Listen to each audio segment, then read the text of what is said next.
Good morning and welcome to this live coverage of today's graduation ceremony at the UWI Cave Hill campus. We're on UWITV Global, or public information platform. I am Mary Claire Williams. And I'm her co-host, Janet Carew. It is a pleasure to host you today.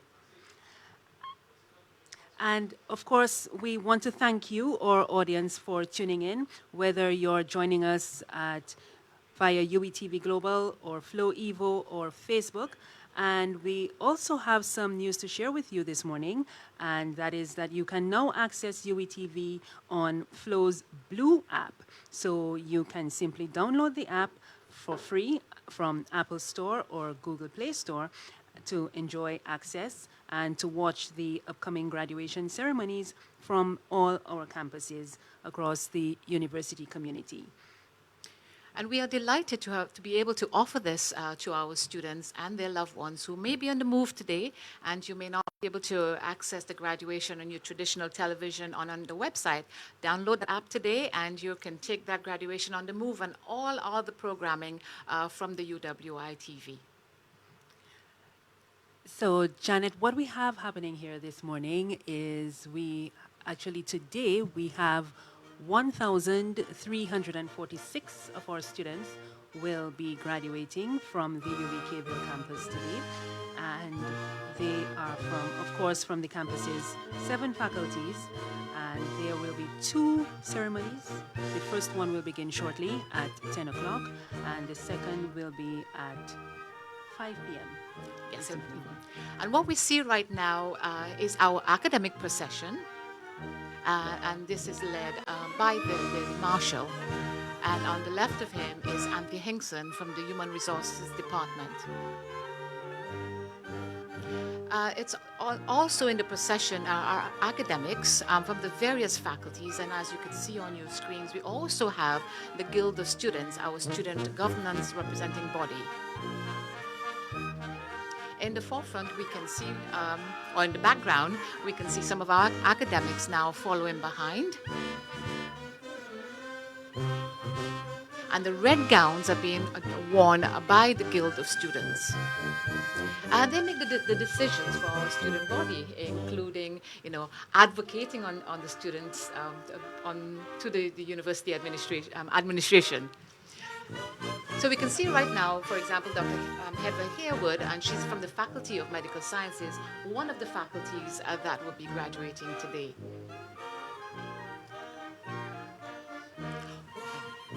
We have as well quite a few other academics from the Faculty of the Performing and Creative Arts. We have Andrew here right with us, and Amanda Reefer adorning her beautifully green dress. It is quite a beautiful day at the Cable campus today. I mean, last year, you would remember that we unfortunately had a downpour that flooded the campus. So today we are really blessed with sunshine. Lots and lots of sunshine, and if we could remember that despite the downpours of last year, the students persevered and they came out and enjoyed their day. This is what they worked so hard for the past 3-4 years. Depending. So they did enjoy their day last year despite the inclement weather. But today we are seeing a completely different picture. It's bright sunshine, a lot of smiles. Yes, we've been seeing after all the hard work, after tons all the of hard smiles. work. Yes. So the academics are making their way to their sitting area, and they will be followed by the Chancellor's procession. But Marie Claire, please tell us about our honorary graduates. We have 4 honorary graduates for this year. 2 will be conferred their honorary doctorates this morning. We will see Sir Trevor Hassel. He is a public health advocate, and he will be honored for his work in public health over the years. As you know, Sir Trevor has been doing a lot of work in the area of healthy eating with the Healthy Caribbean Coalition. And they have been, one of their campaigns has been the push for front of package labeling to promote healthy eating and to make and also to make the parents and children aware of what is being consumed. And also, Janet, what we're seeing now is the New display regalia. of the new Yes, the new yes. regalia this year. And I'm all excited for you to tell us about this new regalia because after 75 years, the university has taken the decision that we are going to now redesign the regalia fitting or befitting of our fine institution. And we could see them on the stage from left to right. We have the bursar, Lisa Aline. We have the Dean for the Faculty of Humanities and Education, Dean for the Faculty of Medical Sciences. In the center here, we have Dr. Shoma Roberts. She's the Director for the School of Education, Graduate Studies and Education, sorry. So we are really delighted to show this off. But Marie-Claire, give us an idea, a bit more about those new regalia. what we are seeing is actually the theme is the spirit of Caribbean-ness and tradition meets evolution.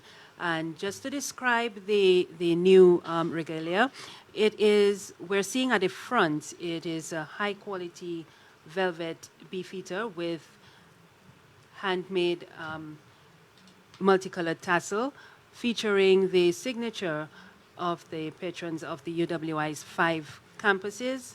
And there is also a bespoke pattern incorporating the symbolic UWI brown pelican, which fishes along the coast of all the Caribbean countries.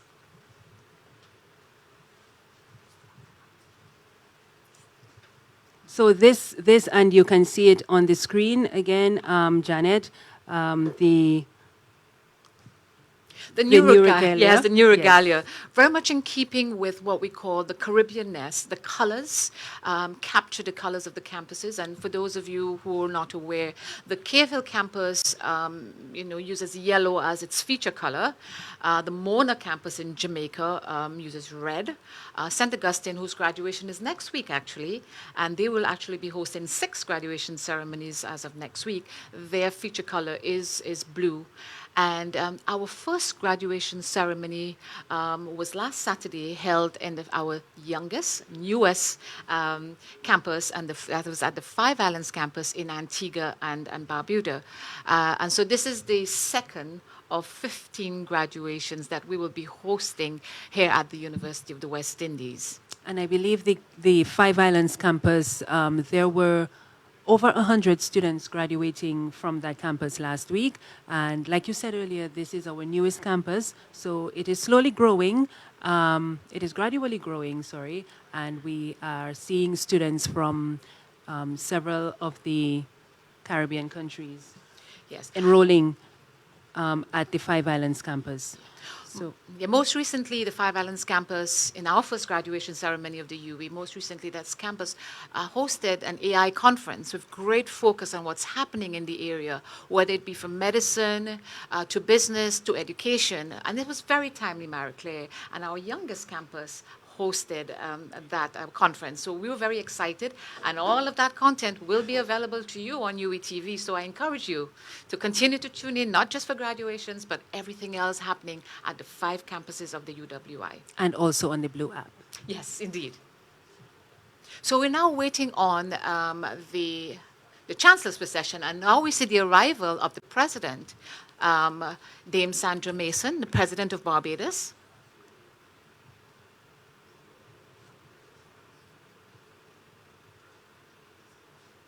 And she is being escorted by Mr. Rommel Carter, the campus registrar, the Cave Hill campus registrar. It's a delight to see Dame Mason. She's an alum of the UWI, and I think alum of the Cave Hill campus too. She was part of the first cohort of students in the Faculty of Law, and they recently celebrated their 50th anniversary. Earlier this year, there was some celebration there from the Faculty of Law. And they have been doing quite a bit of new research in several areas, in law and health, in environmental law and climate change. So we are looking out for for some more. Some great things. the And there is a Faculty new of Law. dean, Dr. Antonius Hippolyte. yes. Young, energetic, and ready to lead the faculty. So we see Dame Sandra taking her seat right now.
And that was the national anthem of Barbados being played to signal the official start of the ceremony.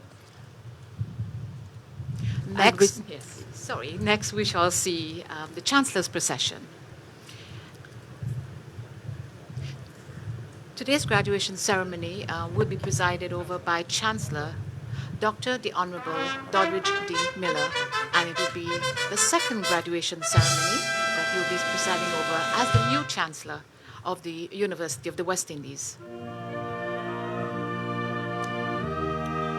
And we are being accompanied by the police band of the Barbados Police Service Band. And there is the new Chancellor. So this is the Chancellor's procession, being led by the Chief Marshal, Donnelly Carrington, Dr. Carrington, and Dr. Carrington is from the Faculty of Management. And then he's also alongside him a newest member of our team, Professor Canute Thompson, and he is the Pro-Vice Chancellor for Board for Undergraduate Studies. Directly behind the Chief Marshal is Mr. Romel Carter. He's the Campus Registrar. And directly behind Mr. Carter is the University Registrar, Dr. Maurice Smith. Following close behind, you can see in your frame now, is our honorary graduate, Dr. Trevor Hassel. Also our second honorary graduate, the Most Honorable Elton Ilombe Motley. And they will both receive their awards at this morning's ceremony. Our orator is inside now, Dr. Kenneth Connell. And Dr. Connell, as orator, will speak to and present greater understanding of why those two distinguished gentlemen will be honored by the university this morning. Here is the Vice Chancellor, Professor Sir Hilary Beckles. Followed closely by other members of the executive management team. And they are taking their place at the platform. On the platform, you could see the various Caribbean flags, a signal of our beautiful regional university, the University of the West Indies, proudly standing as one of the top universities in this region. The Guild President just walked in view, and he would have placed the mace.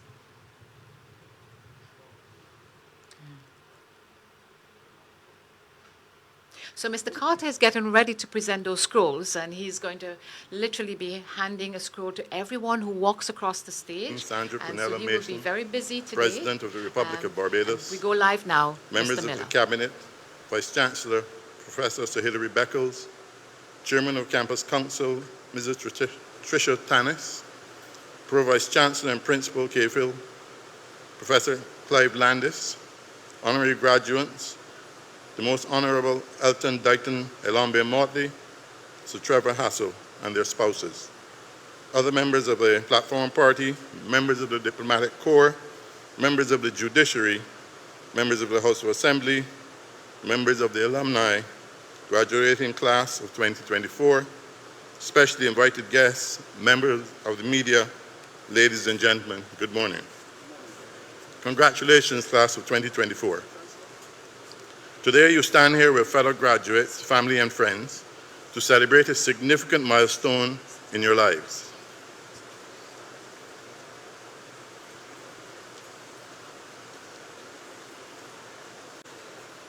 Completing your course of study is not only a testament to your academic achievement, but also a reflection of your commitment and resilience. Many of you began this journey in the midst of a global health crisis, and your presence here today speaks volumes about your strength of character and ability to overcome challenges. As you embark on this new and exciting chapter, you will encounter numerous opportunities and undoubtedly some challenges. Embrace the opportunities and use the skills and knowledge you have gained here to navigate the complexities of this world.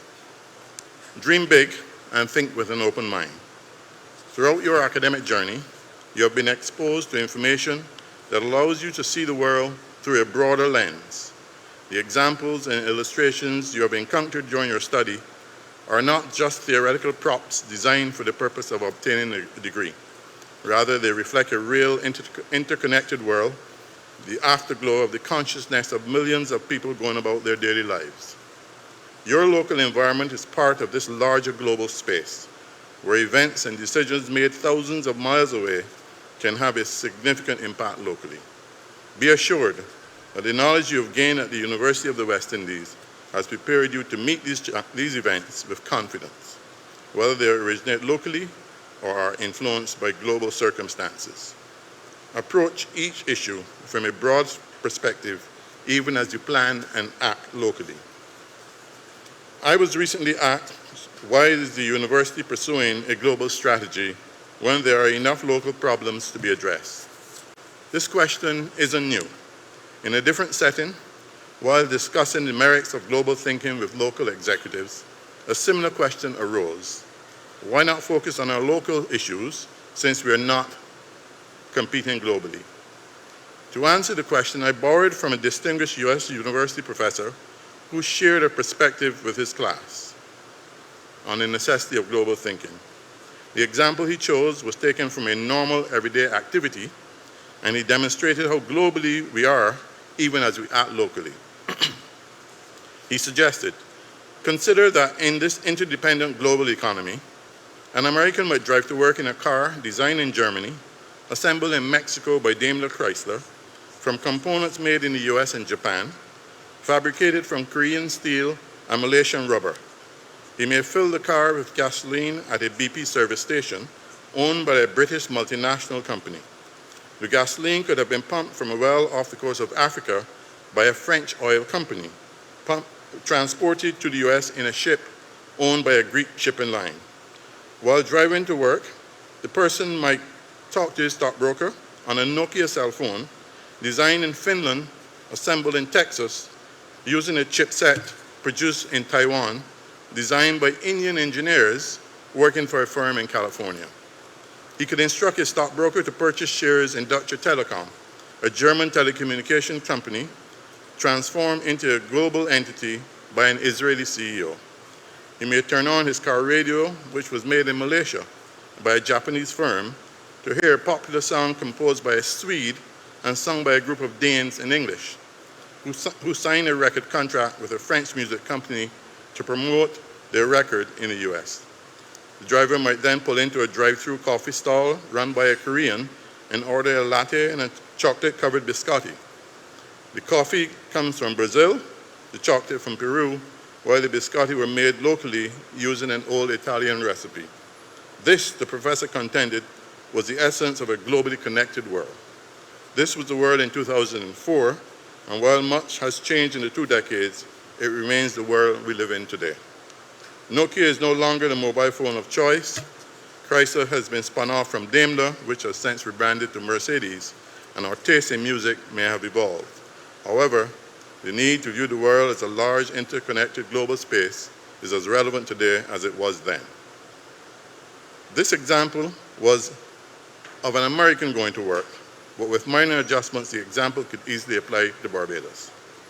The often used statement, think global, act local, is good advice. The UWI, even with its limited resources, cannot afford to view the world only as a local or regional construct. To do so will fail its graduate and fail the region. We must continue to engage the world and participate in important research and conversations on matters of global consequence.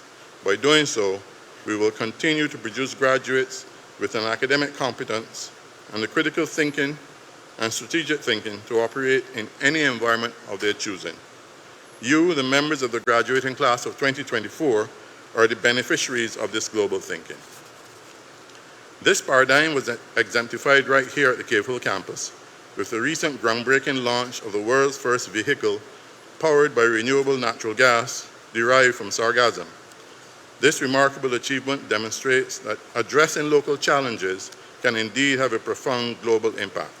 Congratulations to the scientists, the Cave Hill campus, and their partners for spearheading this innovative project. The world is forever evolving.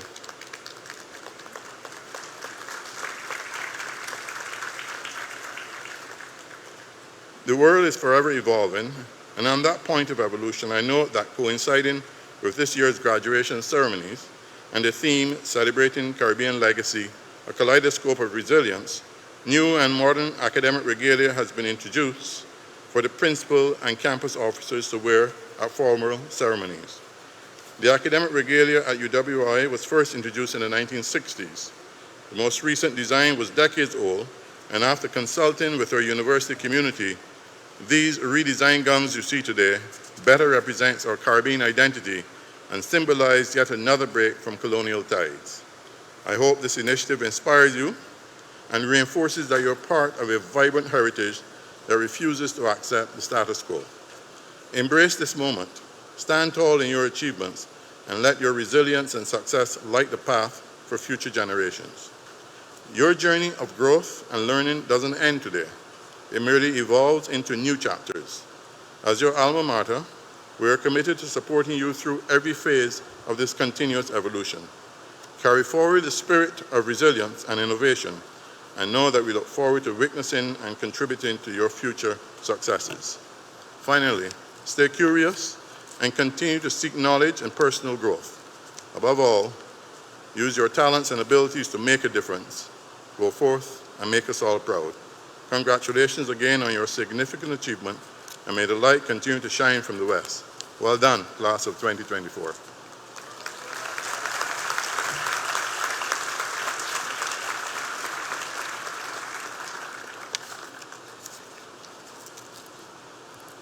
Ladies and gentlemen, we are met today in order that we may mark by a formal ceremony the entry of certain of our members into the company of graduates and the academic advancement of others.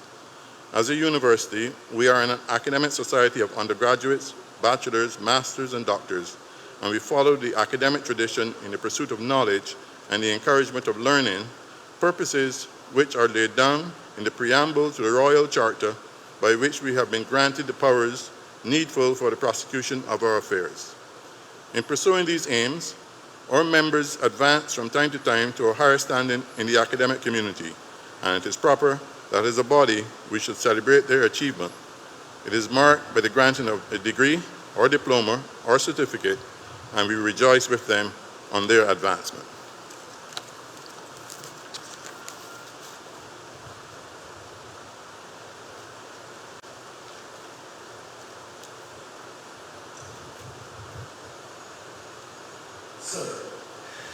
I now ask the public orator, Dr. Kenneth Connell, to read the citation for Sir Trevor Hassel, whom the Senate and the Council of the University have been pleased to recommend for the award of the degree of Doctor of Science honoris causa.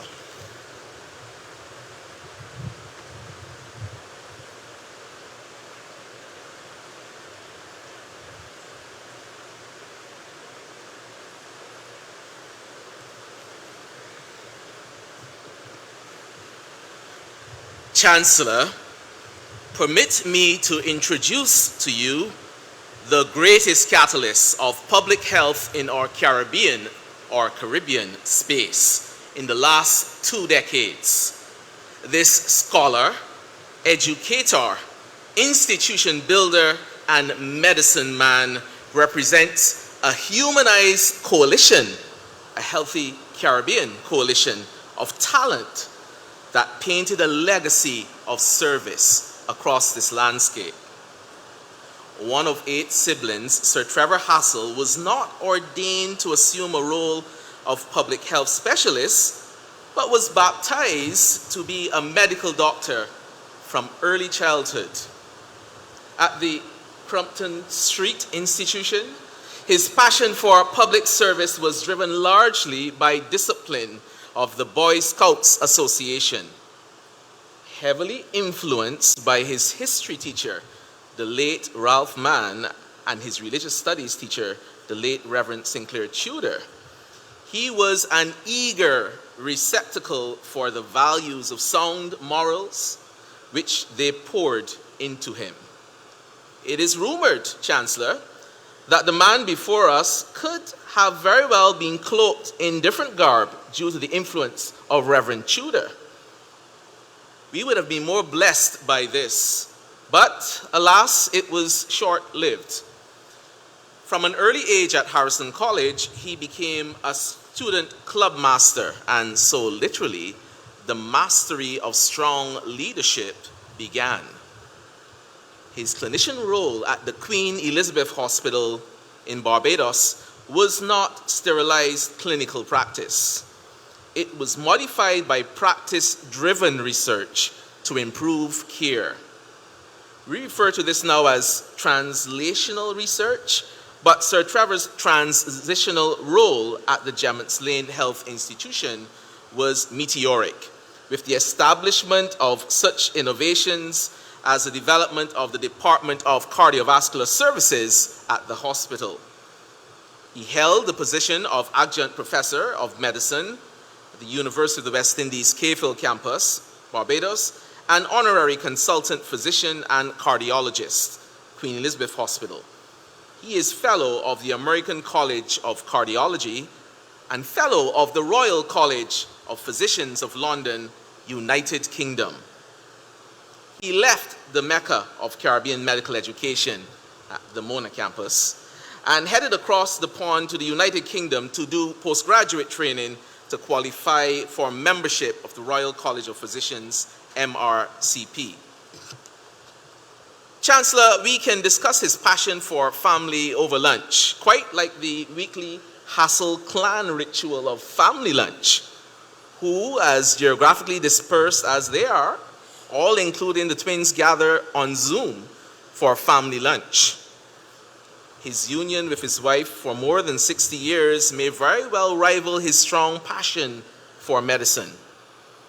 The story is told of a young or younger physician returning home after the death of a patient. The protective role of his spouse is activated, and she hurries him away from the children so that he could come to terms with the mortality of man. Trevor Hassel isn't only a doctor of the heart, Chancellor. He holds medicine closely to his heart, sometimes even before his own immediate family's expectations. But let us be clear, the man standing before you is very much a family man.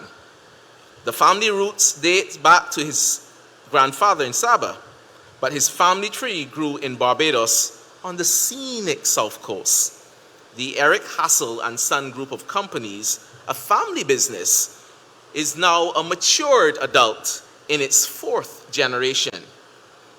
Sir Trevor Hassel, emboldened by the spirit of family, has held positions as Vice President of the World Heart Federation, President, Inter-American Heart Foundation, President of the Caribbean Cardiac Society.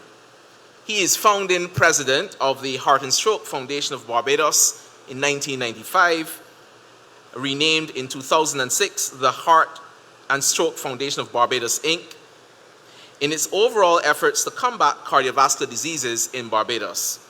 In 2013, the Heart and Stroke Foundation of Barbados celebrated 35 years. Among his many achievements, Sir Trevor was the chairman of the Barbados National Commission for Chronic Non-Communicable Diseases, renamed the NCD Commission in 2010, from its inception until January 2006 to May 2023, and chairman of the advisory committee of the George Allen Chronic Disease Research Center of the UWI. He is founding president and immediate past president of the Healthy Caribbean Coalition, a regional society alliance established in 2008 in the Port of Spain Declaration to contribute to the prevention and control of NCDs, where he has recently been reappointed as director.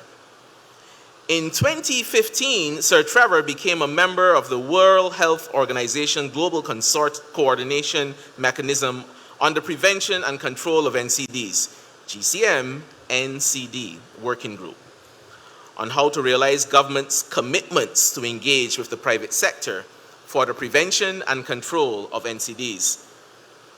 He is presently a member of the World Cancer Research Foundation, the International Policy Advisory Group, a member of the Pan American Health Organization, WHO Advisory Group on Advancing NCD's Agenda in the Caribbean, a member of the Caribbean Public Health Agency, CARPHA, and the International Development Law Organization led expert advisory group on public health law and in the Caribbean.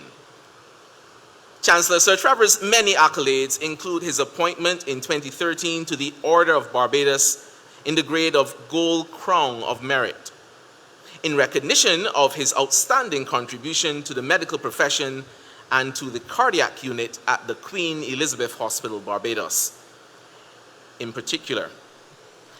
And also the conferral on November 30th, 2013, the Knight of St. Andrew by His Excellency Governor General of Barbados. Chancellor, his public health battles began with the fight against tobacco, with Wrestling Tobacco to the Ground campaign as one of his primary commitments. This entailed advancing the articles of the framework of the Convention of Tobacco Control, the FCTC, which after a series of workshops in 2009 and continuing in 2011, saw the proposed prohibition of tobacco smoking in public places. The public health warfare continued with action against childhood obesity. Addressing obesity in childhood, 2011 to the present, was always a leading commitment for Sir Trevor, under whose leadership, from 2011, the national guidelines to address nutrition in schools were developed. There is a litany of achievements that is written in the annals of this medicine man. And so, Chancellor, for his powerful transformation of the Caribbean public health space, a teacher, physician, health advocate, avid swimmer, institution builder, husband, father, and granddad, and my mentor, I present Sir Trevor Hassel and ask that by the power vested in you by the Council and the Senate of the University to confer on him the degree of Doctor of Science, honoris causa.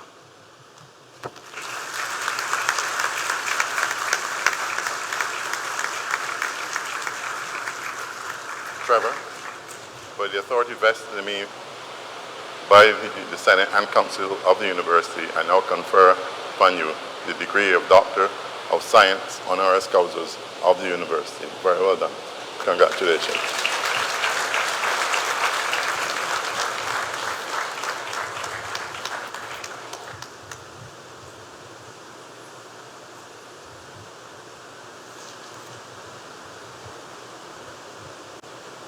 Sir, I now ask the public orator, Dr. Kenneth Connell, to read the citation for the Most Honorable Elton Motley, whom the Senate and the Council of the University have been pleased to recommend for the award of the degree of Doctor of Letters, honoris causa.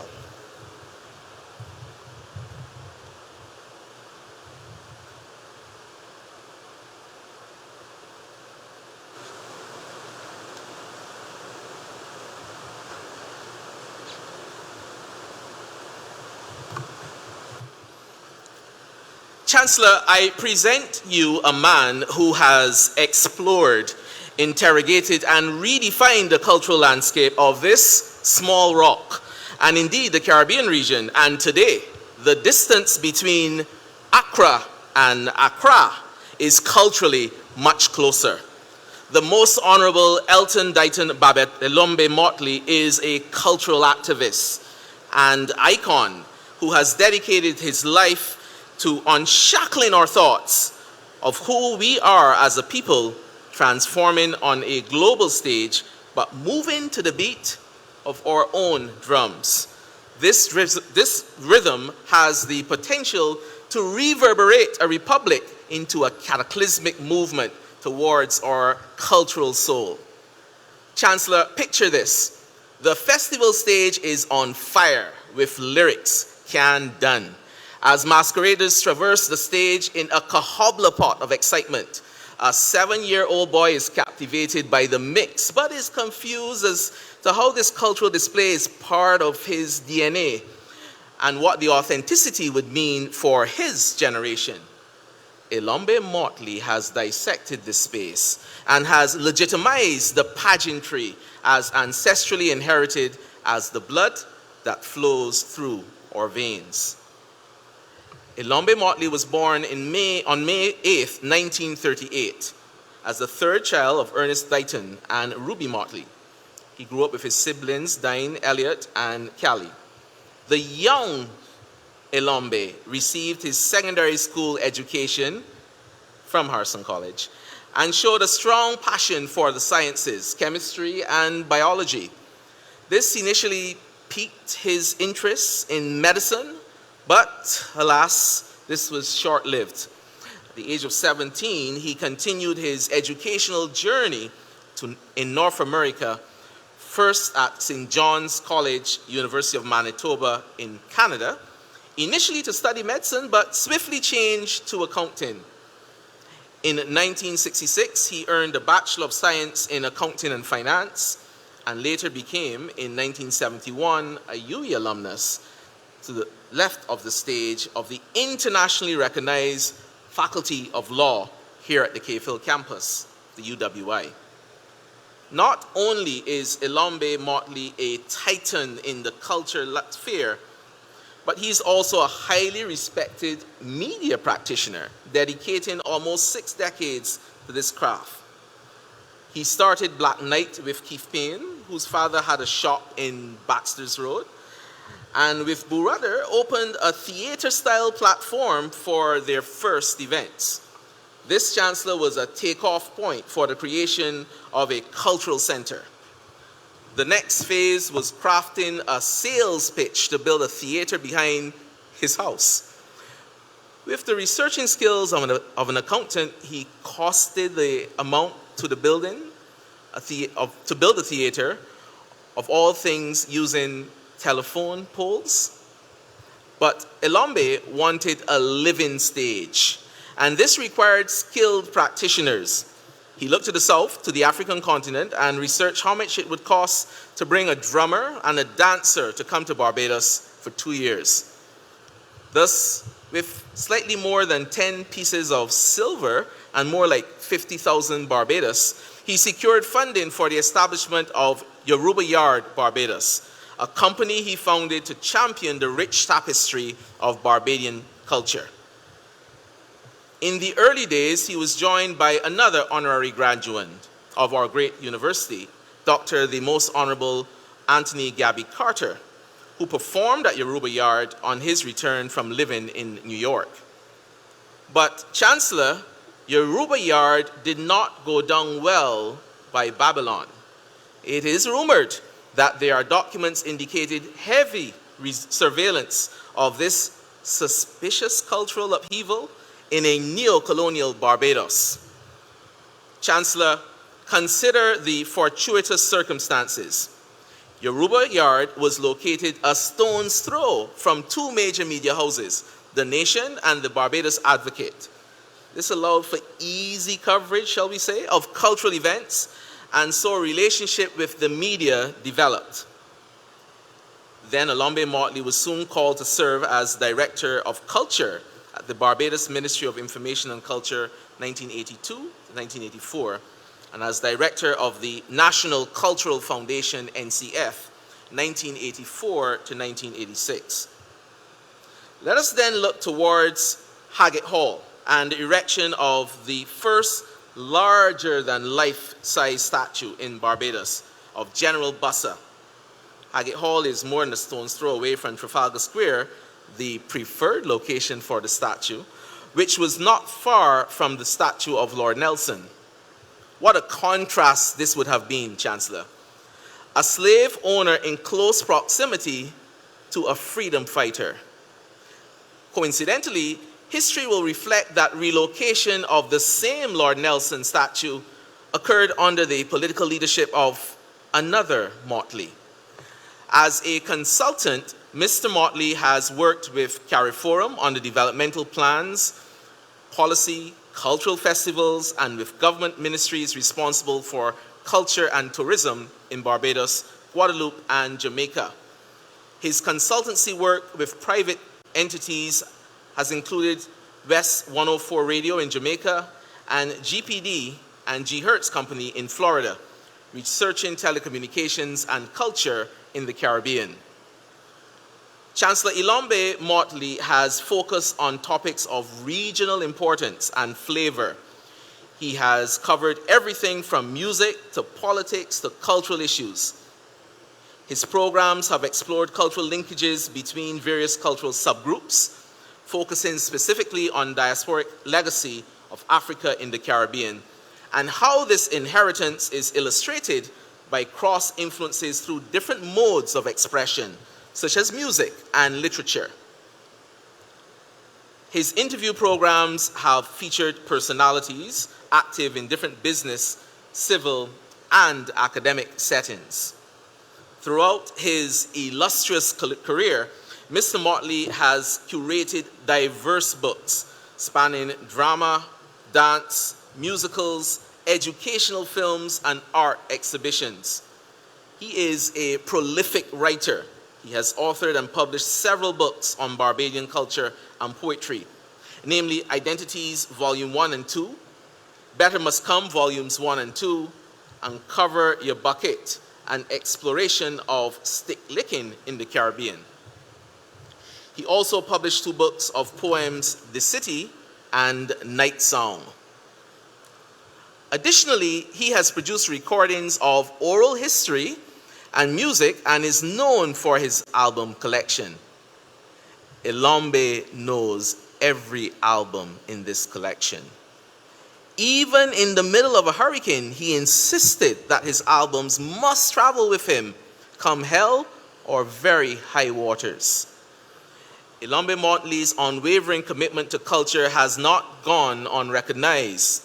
He has been honored with several prestigious awards, including the Bussa Award for a Lifetime Contribution to African Heritage in 1991, the Clement Payne Hero Award in 2011, and in 2022 he was awarded Barbados' highest honor with the esteemed Freedom of Barbados.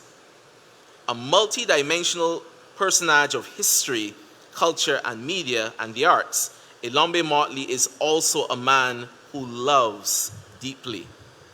Married to attorney at law Senator Donna Scott Motley, to whom he proposed 2 days after being introduced by a famous niece, Ilombe clearly knows what he wants and how to pursue his objective until he gets it.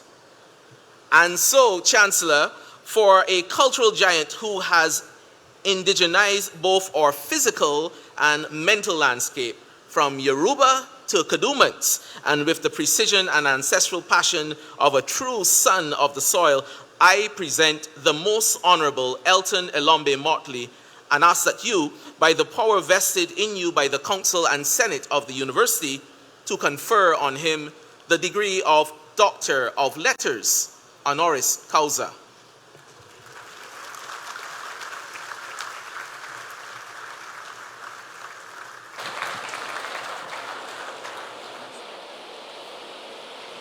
Most Honorable Elton Ilombe Motley, by the authority vested in me by the Senate and Council of the University, I now confer upon you the degree of Doctor of Letters, honoris causa of the University.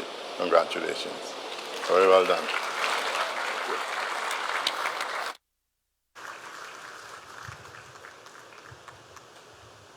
Ladies and gentlemen, I now invite Sir Trevor to address the company.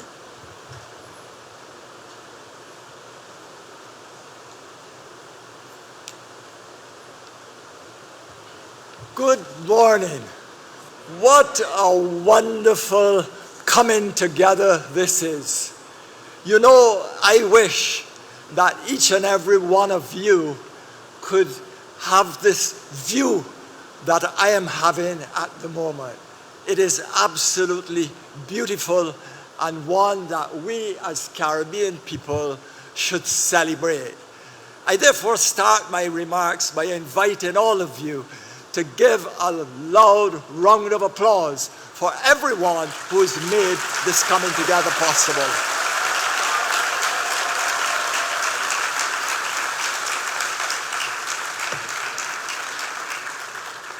Excellency, the Most Honorable Dame Sandra Prunella Mason, Chancellor, the Most Honorable Doddridge Miller, members of the Cabinet, Vice Chancellor, Professor Sir Hilary Beckles, Chairman, Campus Council, Cave Hill, Tricia Tanis, Pro-Vice Chancellor and Principal, Cave Hill, Professor Clive Landis, other members of the Platform Party, faculty and staff of Cave Hill, members of the Diplomatic Corps, members of the graduating class of 2024, and supporting and doting family members and friends, members of the media, specially invited guests, ladies and gentlemen, honorary graduates, once again, good morning.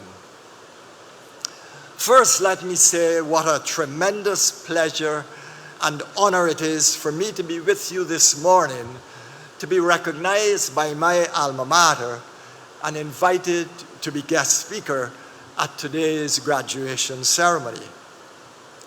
The occasion is particularly special for me, for it not only provides me with an opportunity to simply say thank you to all who have in any way contributed to my being in this place today, and there are many, and they know who they are, but equally important, it allows me to celebrate and acknowledge the remarkable achievements of a group of outstanding scholars, today's graduating class, with whom I will share a few thoughts and perspectives based on my life experience. So to you, class of 24, a big shout out and congratulations on reaching this very important milestone in your academic journey. Again, well done.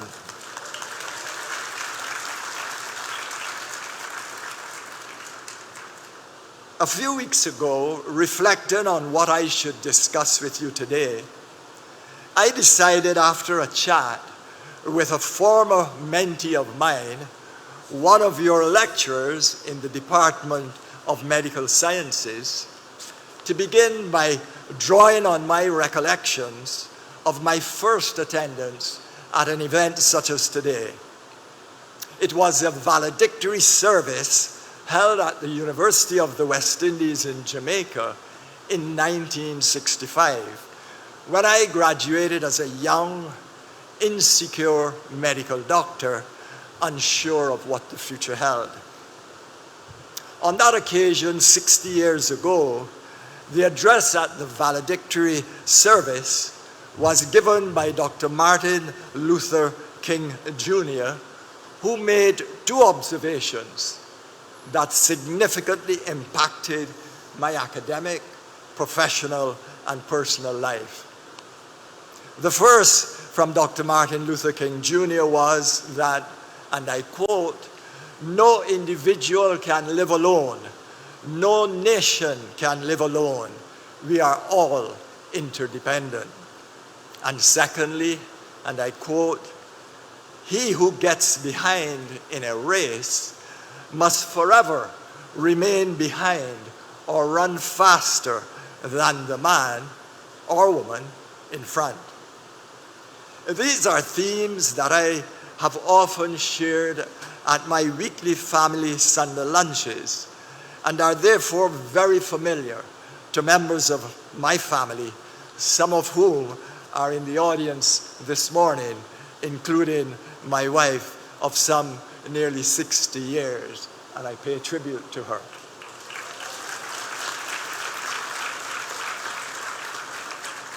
And so I will be using these themes to underpin my remarks.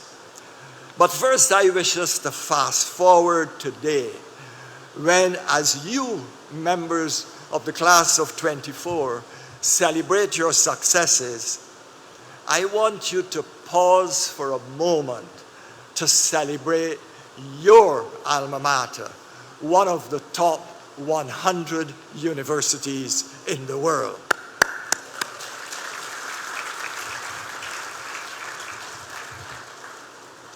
All people of the Caribbean should be proud of the University of the West Indies. In my view, the most successful regional experiment of the post-independence period. And again, in my view, without apology, one that merits ongoing strong support of governments of the region, of the private sector, and the wider Caribbean community. And so, as you move on to the next phase of your academic journey, I encourage you, graduates, to continue to be true to the university's mission, being critical thinkers positively transforming the Caribbean. Naturally, there are many ways in which you can do so, but perhaps none more so than by becoming more familiar with the stories of those whose shoulders you stand on and those who continue to support you. I urge you to learn the stories of our Caribbean heroes. Use them to inspire and motivate you in the next phase of your journey and beyond. As you do so, you will recognize that certain features and qualities recur that can be drawn on to your advantage. This morning, I've just selected 3 of these to share, albeit briefly, with you. The first feature and quality you will find highly valued by many is that of a Caribbean perspective. Many of our heroes recognize our common heritage and the need for us to work together to improve the circumstances of our people. The region is inhabited by a rich mix of what I like to refer to as forever hopeful people. And so it is with you, today's brightest and best, present and future leaders, that our hope resides.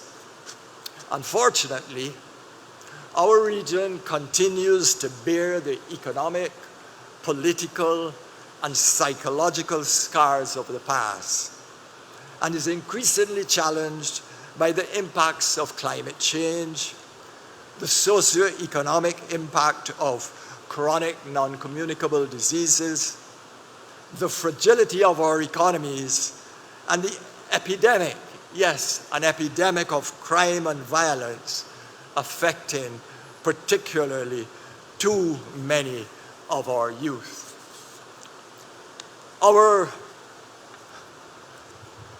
Vice-Chancellor would probably say that there is lots of repair work to be done in the Caribbean. But you know, we are resilient achievers, so I remain reassured and optimistic as I look to the future, which will be shaped and determined by you. And so again, class of 24, learn from your heroes, read their stories, and develop a Caribbean perspective, even as you maintain your national identities. The second characteristic found among our heroes that I wish each of you to consider is volunteerism. This is an area that I encourage you, whatever might be your discipline, to pursue. Include some level of volunteerism in your activities. Winston Churchill said it well, I quote, "We make a living by what we get. We make a life by what we give." The thing is, volunteerism is a win-win activity, critical to personal and professional development and institutional and nation building. Volunteerism provides a chance for you to be part of addressing some of the biggest challenges of the region, yes, and even the world.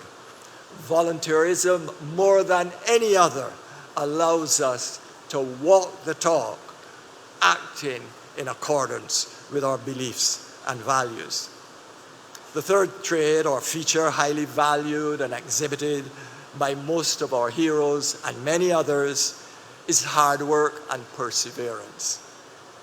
At a graduation ceremony I recently attended, tennis icon Roger Federer shared that the tremendous hard work and preparation he undertook before starting to play a game of tennis resulted in the myth that winning came easily to him.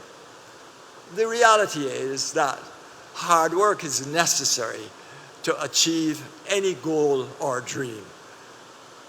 I suspect many of you will be familiar with Longfellow's "The heights by great men reached and kept were not attained by sudden flight, but they, while their companions slept, were toiling upward through the night."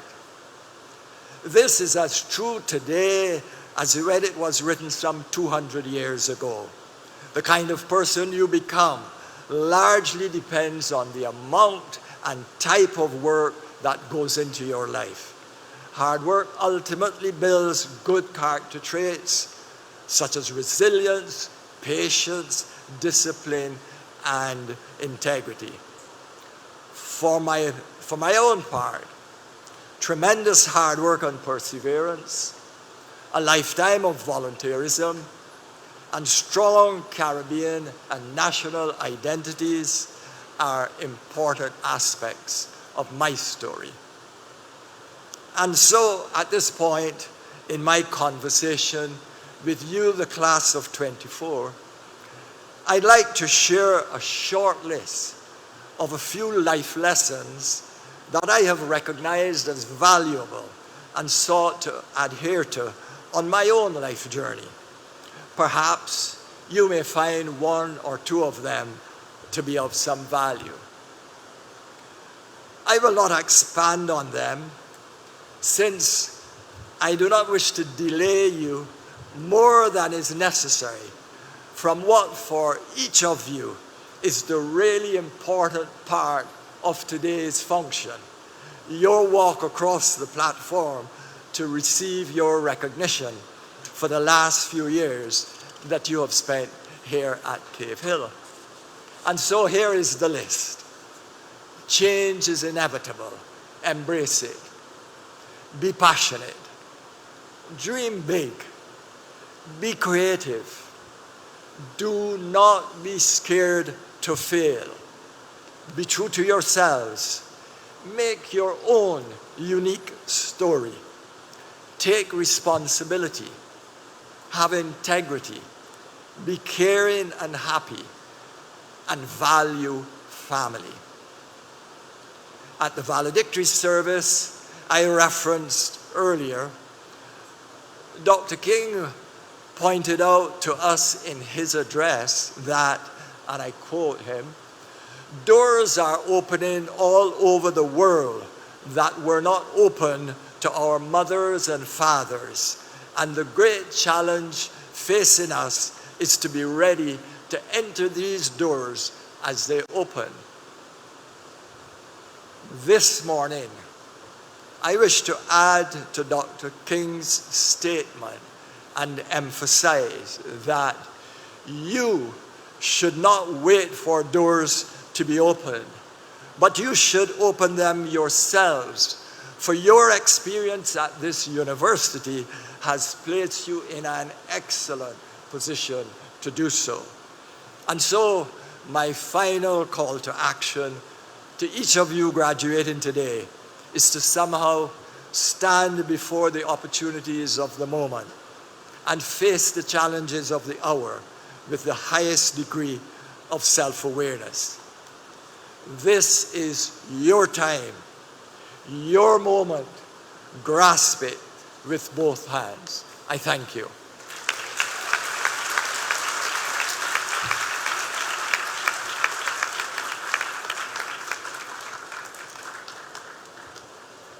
Thank you, Sir Trevor. We will now have a musical presentation by the Cavite Chorale.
Graduation Day holds deep significance as it marks the culmination of years of hard work, dedication, and personal growth. A symbolic milestone in the personal and professional lives of those who sit here today. It is also a time of reflection on the good, the bad, and those things we actually hope to forget. Allow the Cavite Chorale to lead you in that reflection.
Celebrate your graduation day. You cannot wait to take pictures with all your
Chancellor, the persons whose names will be called studied in the University of the West Indies, and having fulfilled the requirements of the University of the West Indies, beg leave to be presented to you and to the Senate of the University by the representatives of their respective faculties as Bachelors of Arts, Fine Arts, Education, Engineering, Laws, Health Sciences, Medicine and Surgery, Science, Sport, or as holders of diplomas or certificates of the University of the West Indies.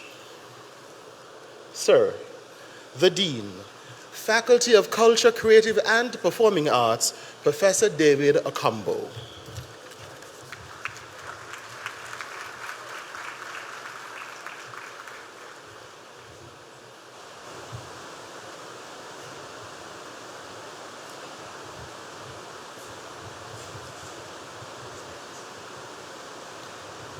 Sir, I ask you to receive these persons present, who, having fulfilled the requirements of this university, have been admitted to the degree of Bachelor of Arts or Bachelor of Fine Arts at this university.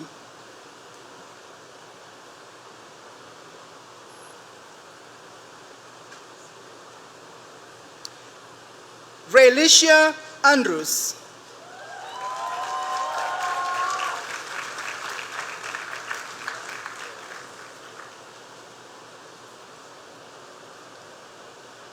First class honors, Kaya Bartlett.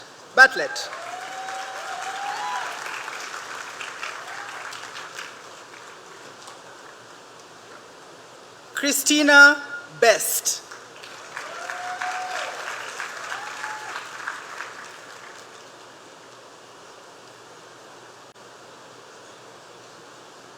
Cody Best.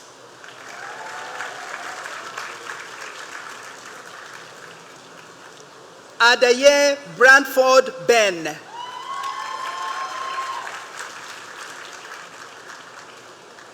Sharissa Brathwaite.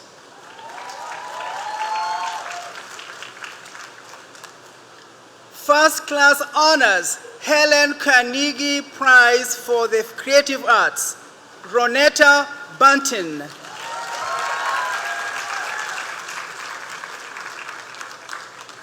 First class honors, Rebecca Chandler. Jamal Doe.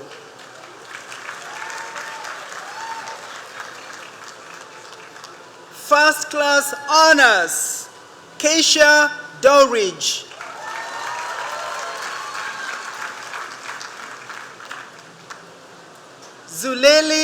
Zukeli Innis, first class honors. Shalon Paris.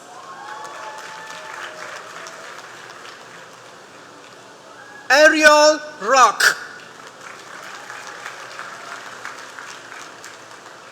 First class honors, Christopher Sayers.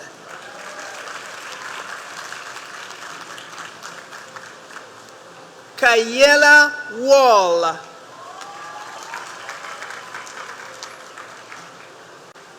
First class honors, level 3 faculty prize, Jazara Wilson.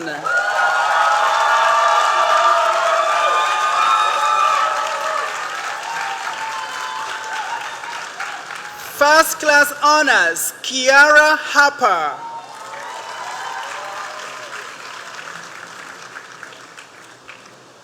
Abigail Gall.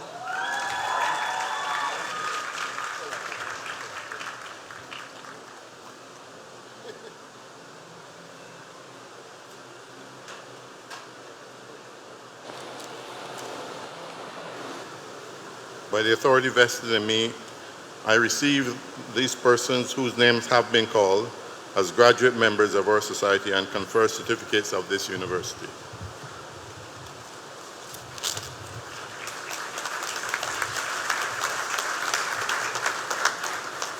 Sir, the Dean, Faculty of Humanities and Education, Professor Frederick Ochieng Odihambo.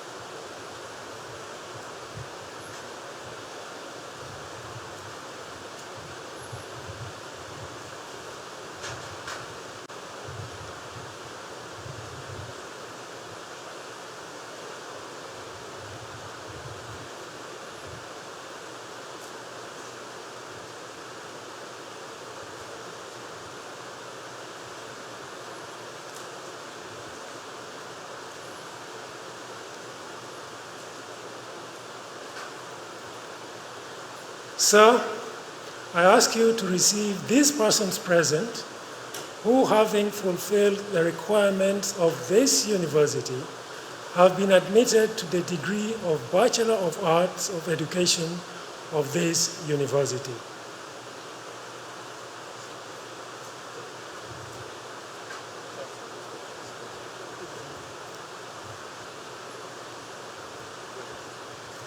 By the authority vested in me, I receive these persons whose names are about to be called as graduate members of our society and confer certificates of this university.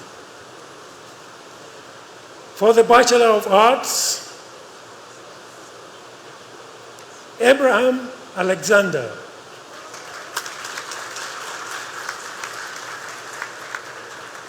Janae Barrow.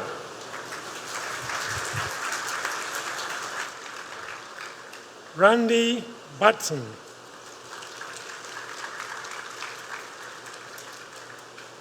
Candice Best Stout. Atania Braithwaite. Cherie Bruce. Level 3 Linguistics Prize, John Rayneck Prize for Linguistics. Torquase de Pisa.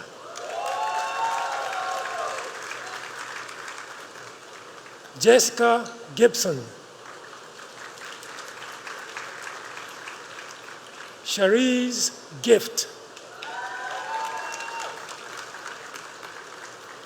First class honors, level 3 faculty prize, level 3 Spanish prize, Michael Godin.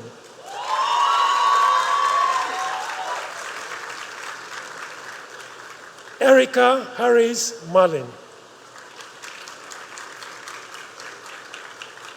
Erica Harrison. Janai Hope.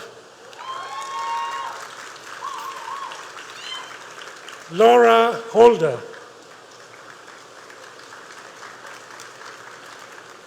Lesha Jackman. Nicola King. Lena Long.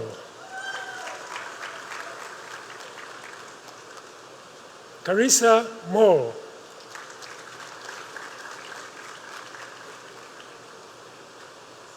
First class honors, Talia Nelson.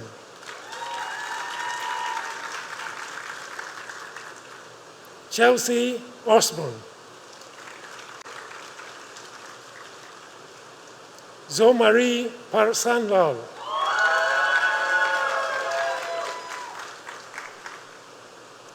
Kiara Payne.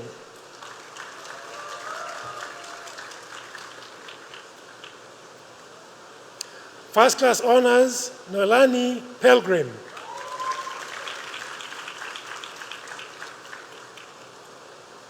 Kenya Rochester.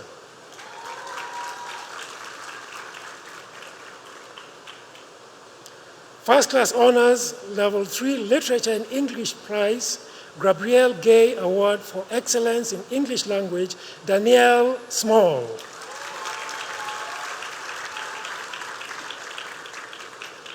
Janelle Thompson.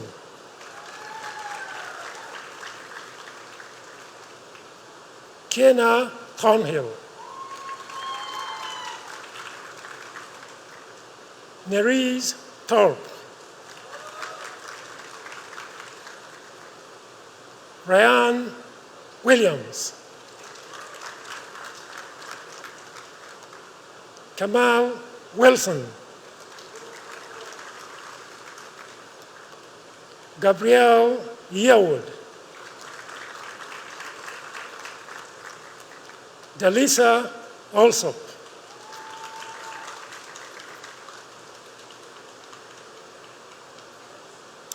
for the Bachelor of Education, First Class Honors, Olivia Bennett,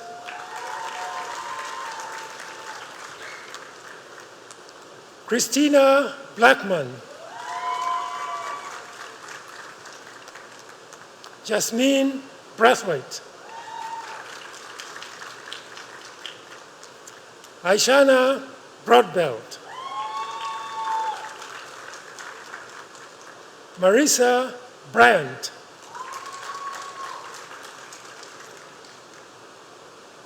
Donna Combs,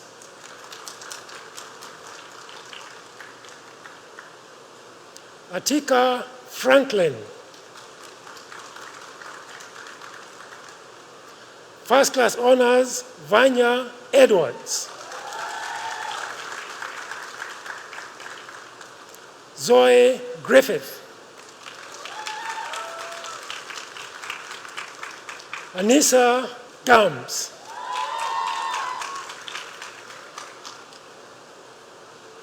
First Class Honors, Caroline Harris, Jasmine Innes, Sabrina Marchant, First Class Honors, Garlene Paris, Keisha Prescott Moore, Sharice Richards, First Class Honors, Erica Santana, Nikita Sargent, Kai Ten Saunders, First Class Honors, Brittany Sobers, Risa Springer,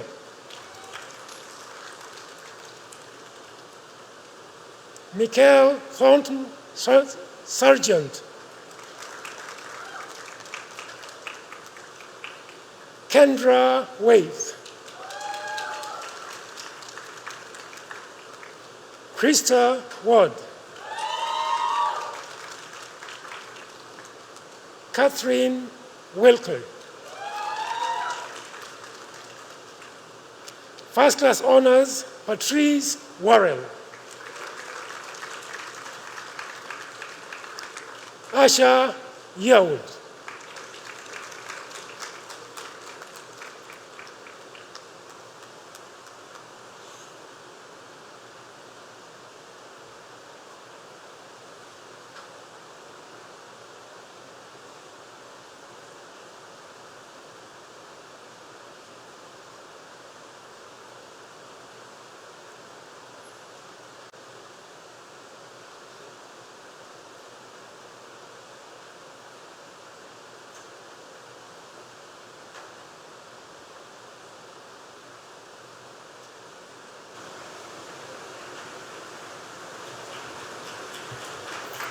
Sir, the Dean, Faculty of Law, Dr. Antonius Hippolyte.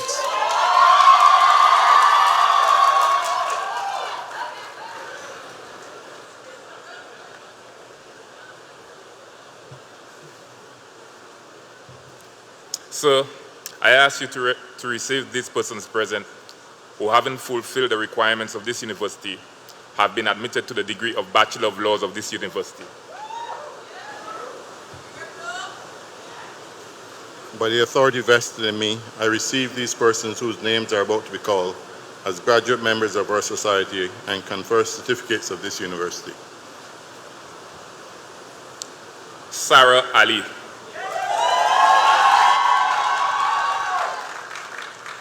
Geyser Archer Mays.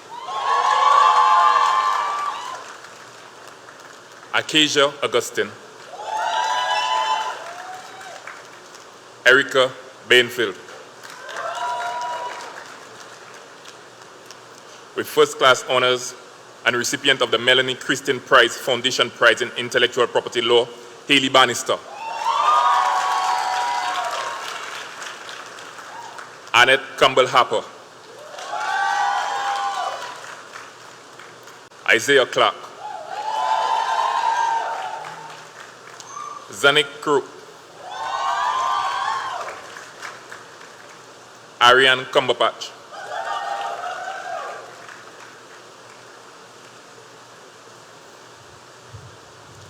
Joshua Daniels.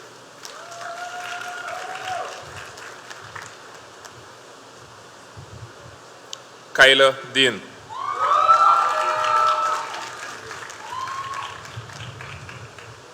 Chrislyn Duquette.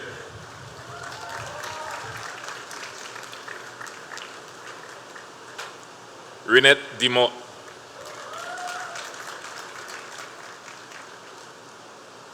Charmaine Drakes. Clarissa Flowers.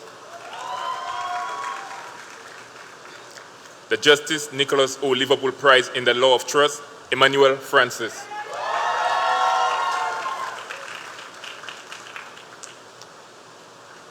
Tamika Gloucester. Karina Hanley. With first class honors, Destiny Hardin.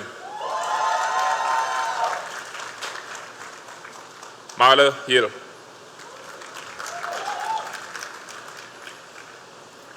With first class honors and recipient of the Joseph Archibald QC Prize in Alternative Dispute Resolution, Brendan Hinkson.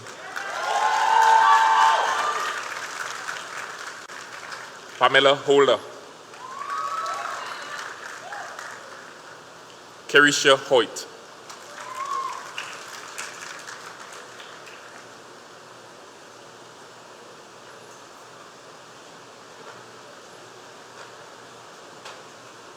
Dana Johnson.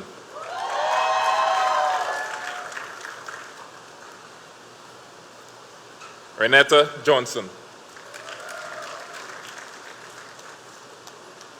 Taisha Johnson.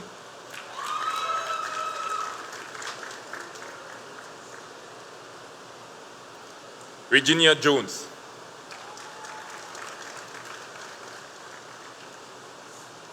Gianna Joseph.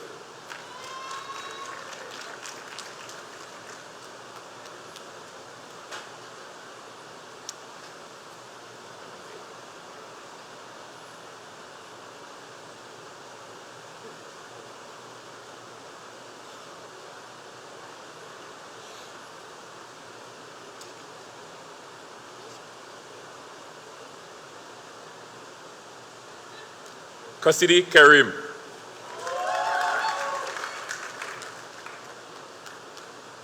Gazelda Knight.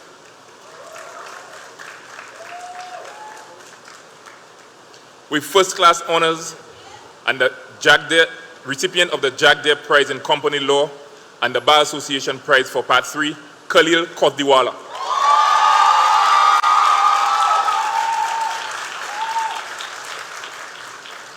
Georgia Lashley.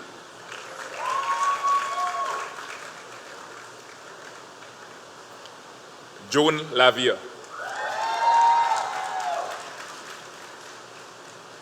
With first class honors, Trent Luke.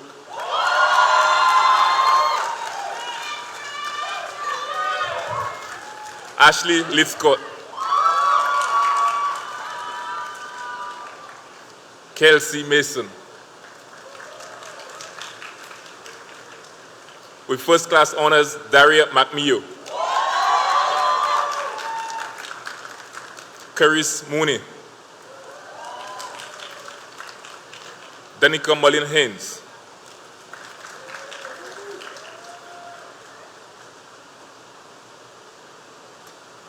Anil Nantan.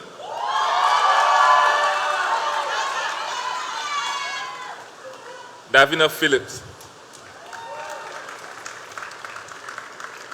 Jamila Ruddock.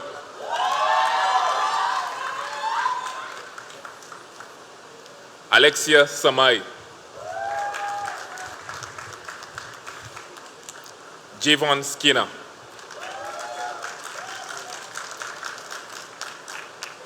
Dahlia Slack. Kalia Small. Zubeda Springer. Samantha Tellisford.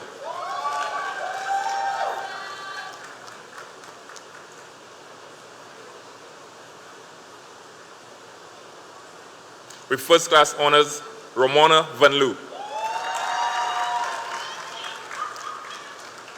Natasha Walcott.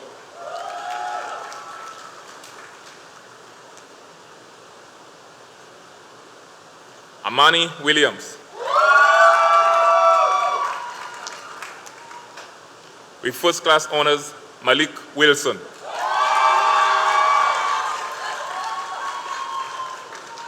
With first class honors, Daniel Wilson.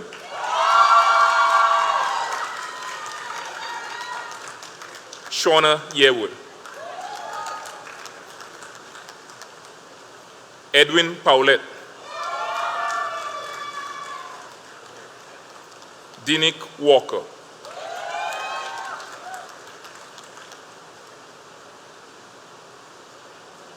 With first class honors, Timothy Roper.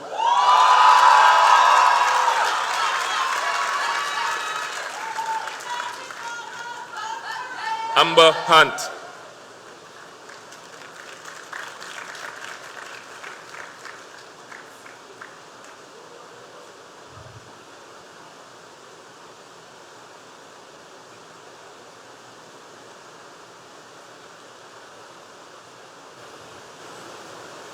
Emily Williams.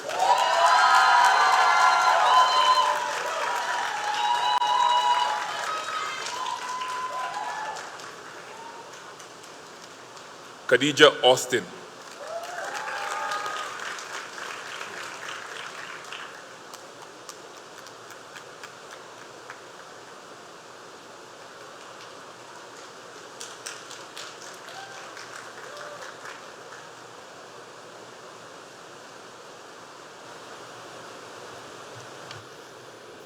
Sir, the Dean, Faculty of Medical Sciences, Dr. Damian Cohall.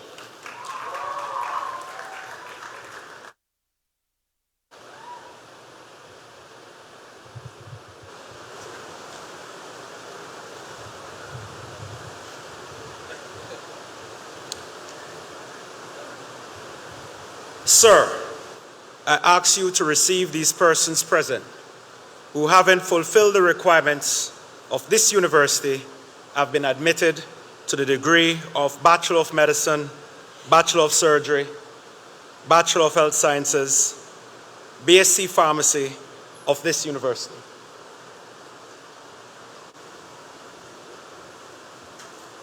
By the authority vested in me, I receive these persons whose names are about to be called as graduate members of our society and confer certificates of this university. For the Bachelor of Medicine, Bachelor of Surgery. With others, Dominique Armstrong.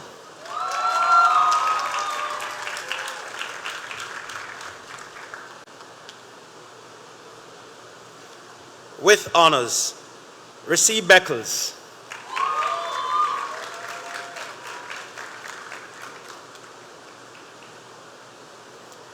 Shanice Bowen.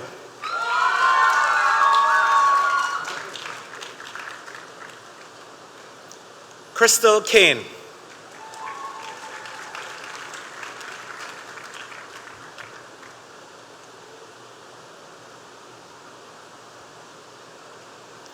With honors, Scott Campbell.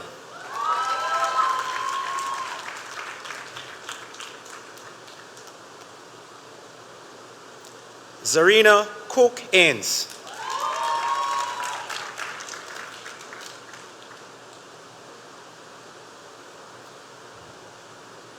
Kara Cumberbatch.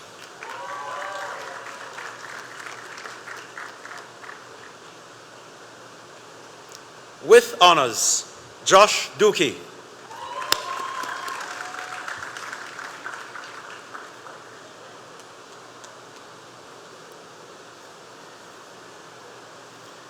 With honors, Mika Eastman.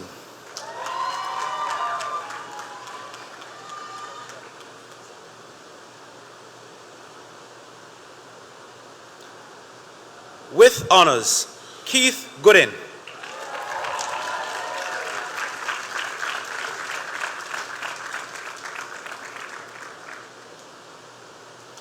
Matthew Edwards.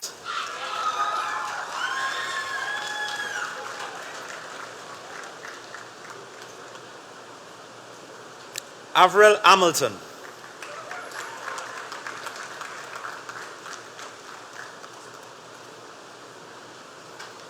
With honors, Elon Herwood Ford.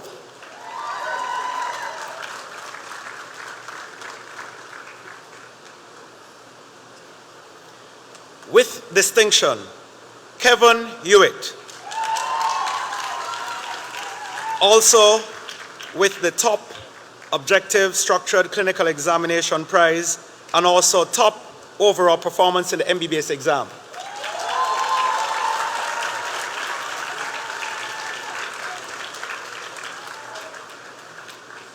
Tara Holder.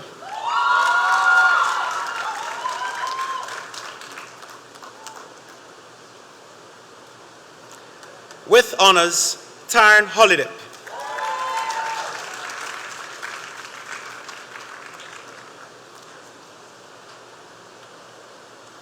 Trishana Holiday. Trishana, whoops.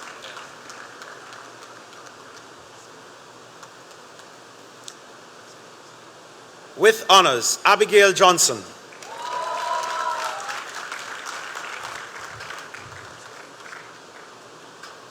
With distinction, Zalaika Knight.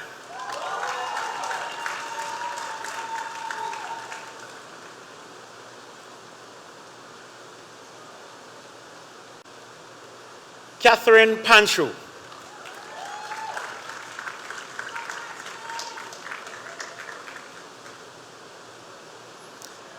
Sharmira Pileford.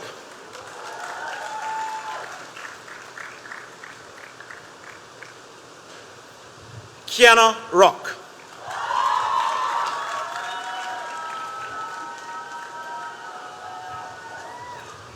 Nicolette Sager.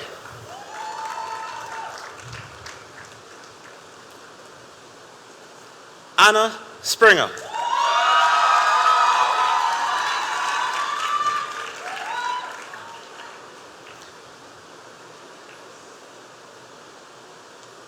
Tori Stewart.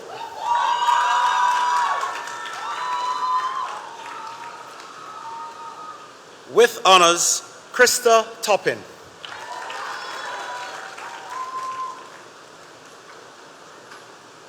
Micah Vaughn.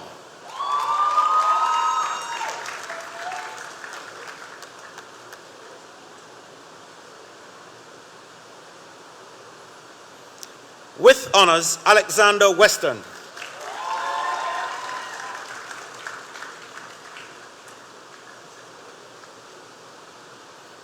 Khadijah Blanchett.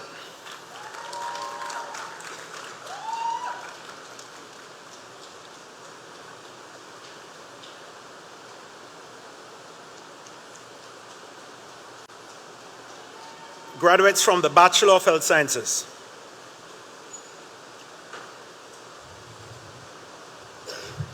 Kenil Allen.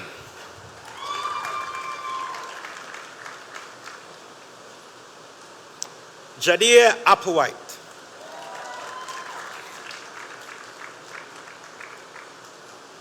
Kishona Brown.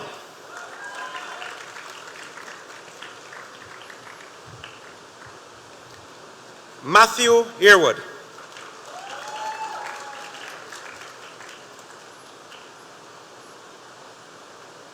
Natalia Fevier.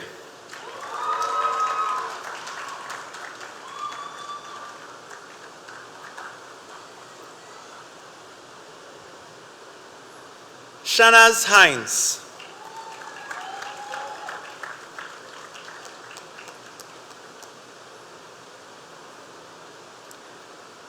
Jania King.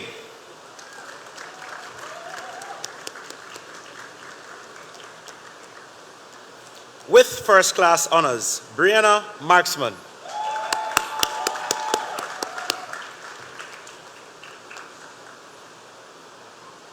Andy Jabiri Risco.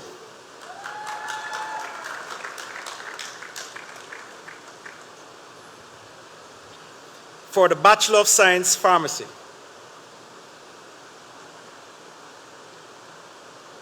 Natasha Graham.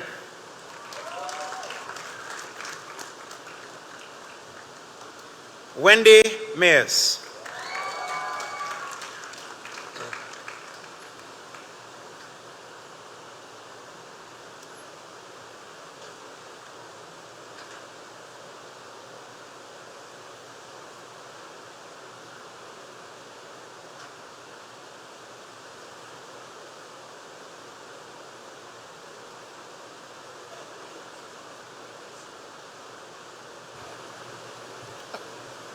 Sir, the Dean, Faculty of Science and Technology, Dr. Janice Badenoch, also representing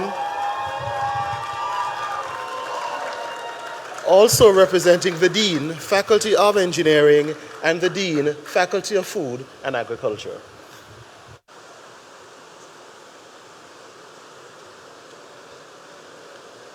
Sir, I ask you to receive these persons present who, having fulfilled the requirements of this university, have been admitted to the degree of Bachelor of Science, Engineering, Food and Agriculture, and Science and Technology of this university.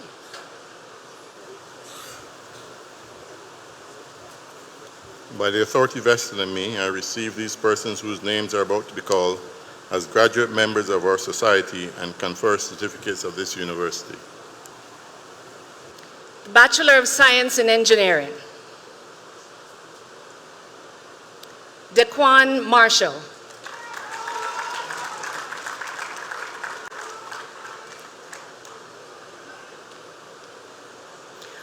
For the Bachelor of Science, Food and Agriculture, Deshaun Wason.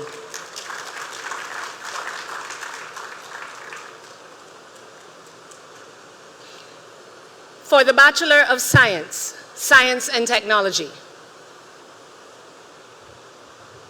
with first-class honors, Nathan Agard.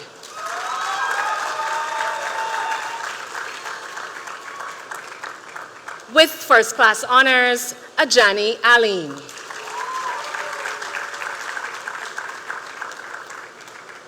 Javon Amos.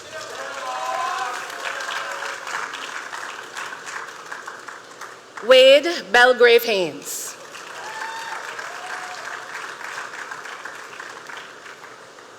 Tristan Bell.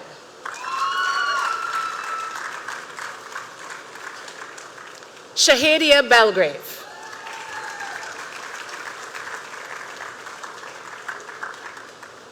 With first-class honors and the Dean's Prize, Gazaya Bentham.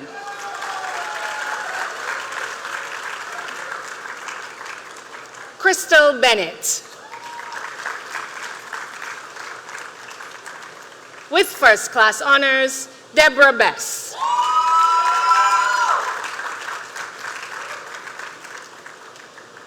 Jelani Blenman.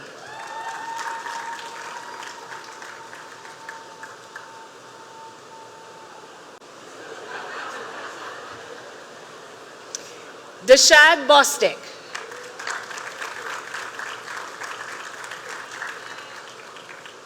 Aquan Bavel.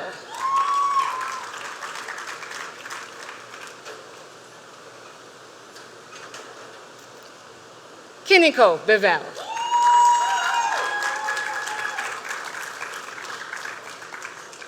With first-class honors, Shanae Boyce.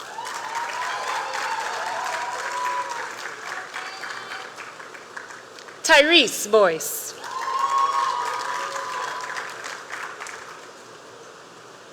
Chloe Brathwaite.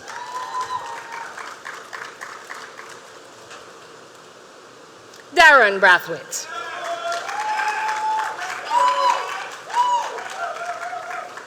Kashante Brathwaite.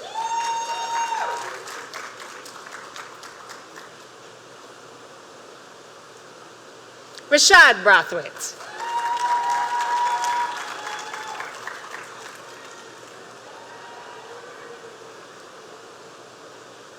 Jabari Brittany.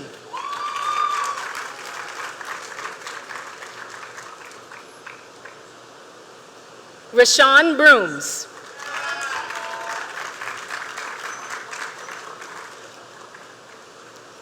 With first class honors, Danae Cadogan.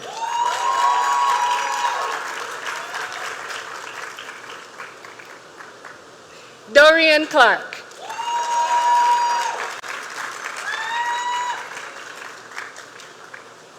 Christiane Cumberbatch.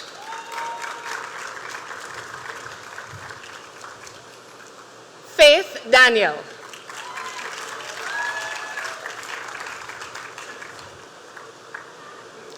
With first class honors, Sadiah David.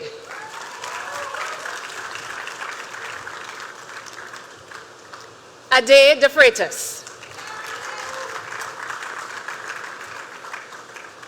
Simone Douglin Welch.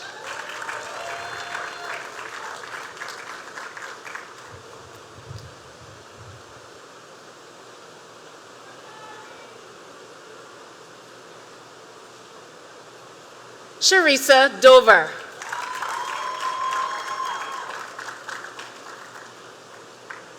Jonathan Drakes.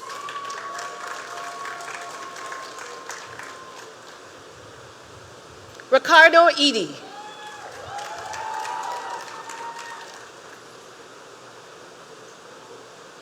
With first class honors, Cody Edwards.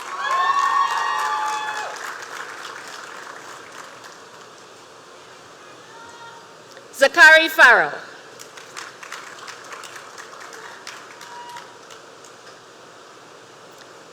With first class honors and the Mount Gay Distilleries Limited Prize in Microbiology, Marcus Fitzpatrick.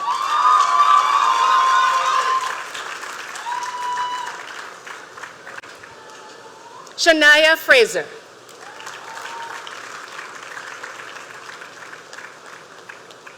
Wasani George. Simone Graham.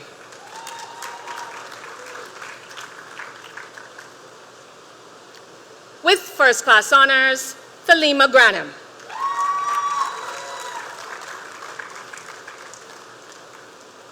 Daniel Grant.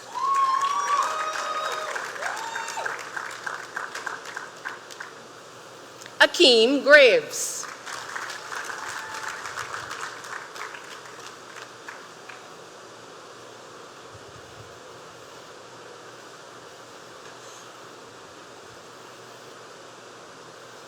Alex Griffith.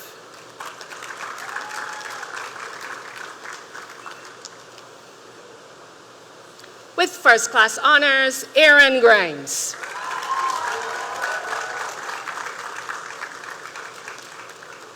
Shaquille Harewood.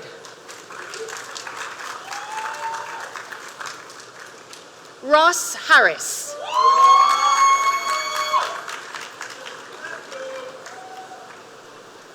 Stephanie Harris.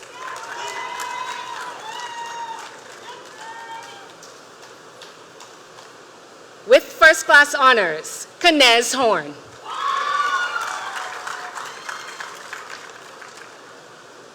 Antonio Hoyt.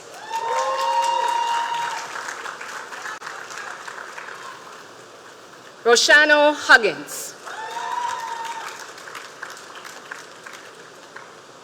Nathan James.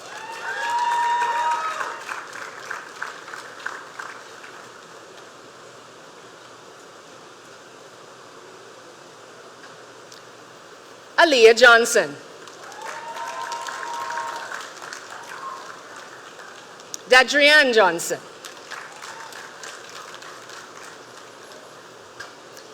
Chelsea Jordan.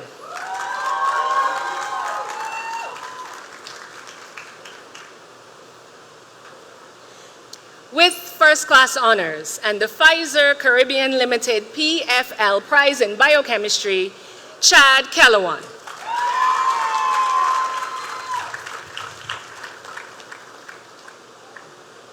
Khaled King.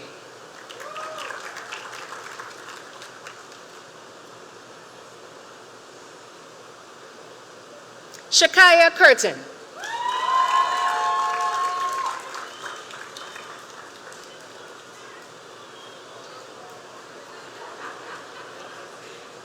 Mawali Knight.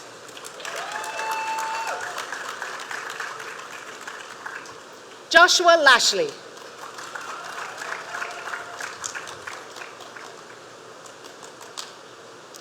Caleb Lawrence.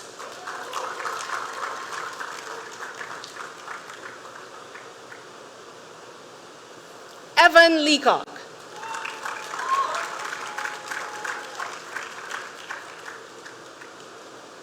With first-class honors, Leandra Lovell.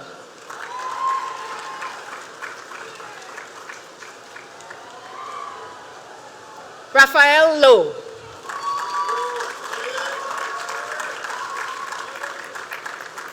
Samuel Lowe.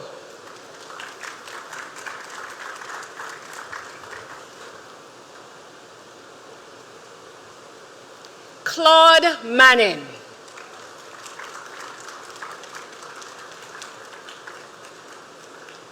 Jibre Marshall.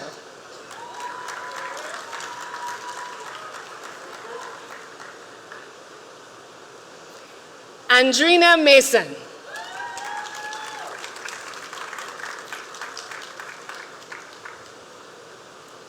Brittany McCollin.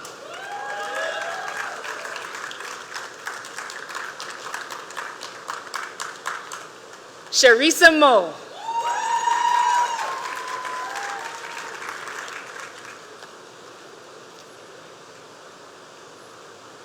Farnham Mohammed.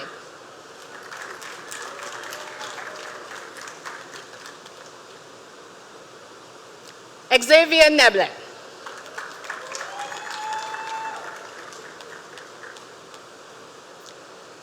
With first-class honors, Tazelia Norville.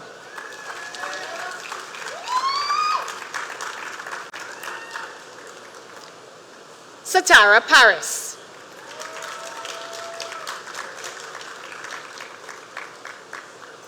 With first-class honors, Nakeem Payne Deacon.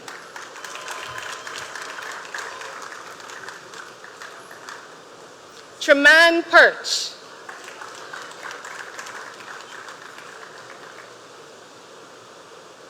With first-class honors, Damani Pounder.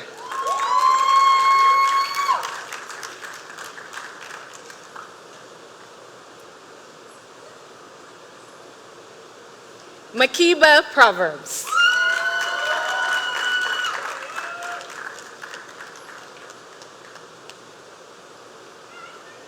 Nuseba Rahman.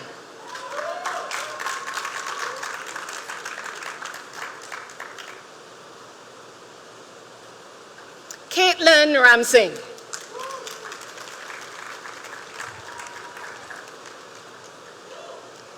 Destiny Reese.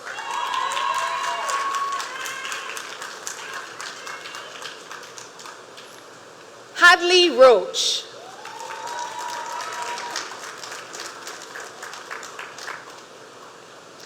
Antonio Roberts Providence.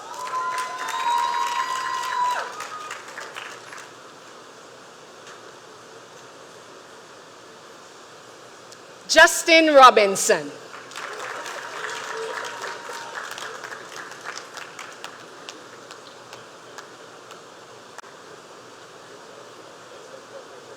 Gabriella Rogers.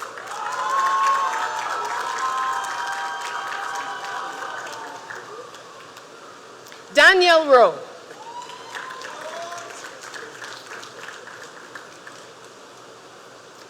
Brendan Sargent.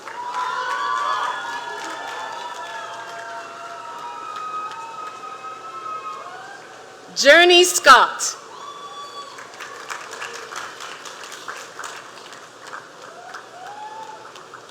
Nicolo Sinclair.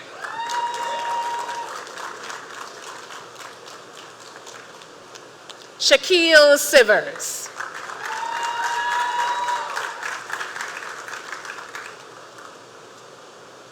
Tyrese Skeefers.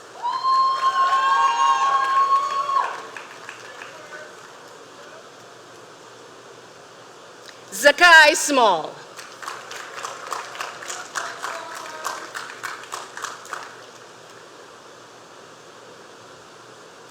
With first-class honors and the Graham Gooden Biology Prize and the R.L. Seal Prize, R.L. Seal and Company Limited Prize in Chemistry, Jade Sukulu.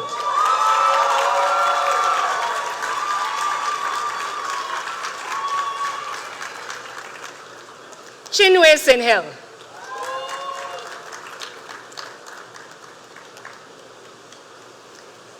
Akira Stout.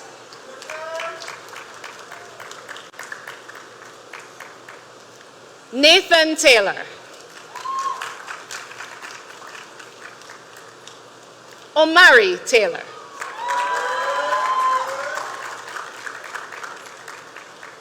Tramisa Thomas.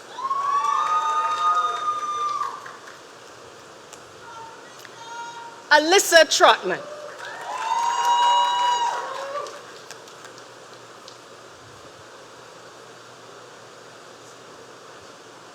Tori Tull.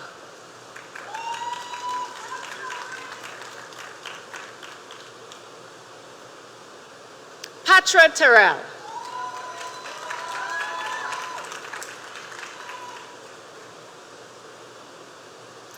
Tyreek Van Leeuwen.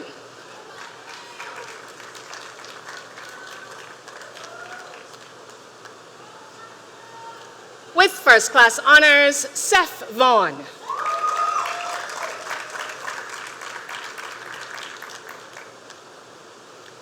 With first-class honors, Malik Waith.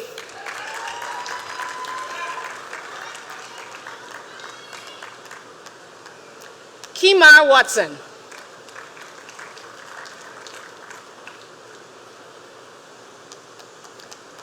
Lashana White.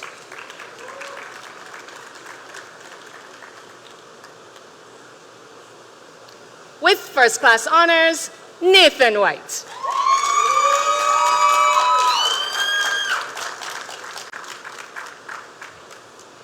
Najoli White.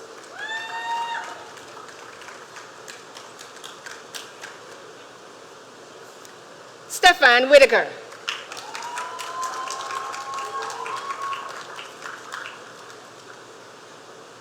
Velocia Whitaker.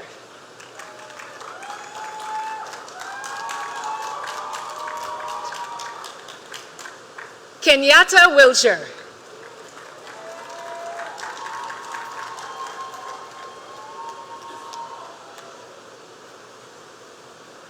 With first-class honors, Daron Worrell.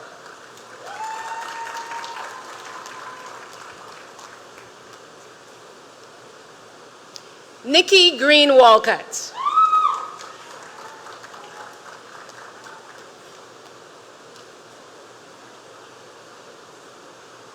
DeLay Harris.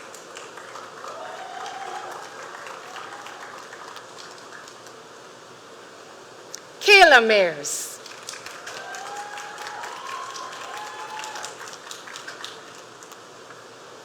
Tyler Walks. And Danica Ford.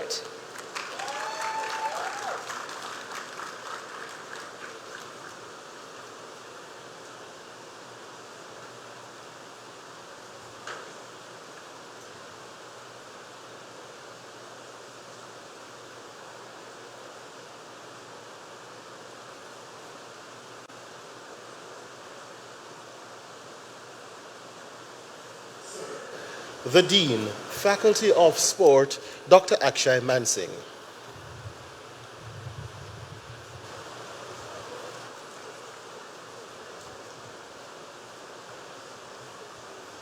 Sir, I ask you to receive these persons present who, having fulfilled the requirements of this university, have been admitted to the degree of Bachelor of Science, Sports Sciences of this university.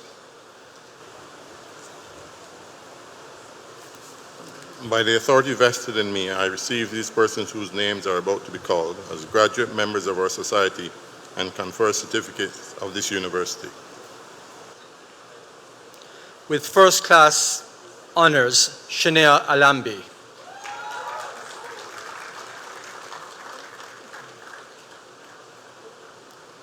Chrison Andrews.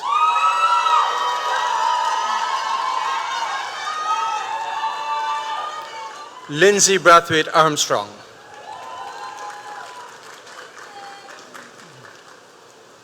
Deshaun Callender.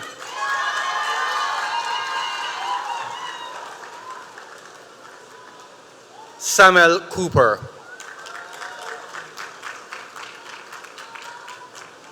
Tasika Cupid.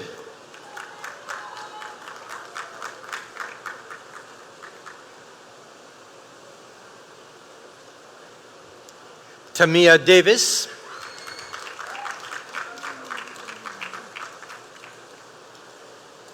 Raymond Edwards.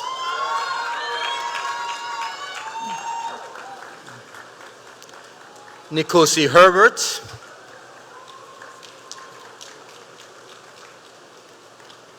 Jordan Lane.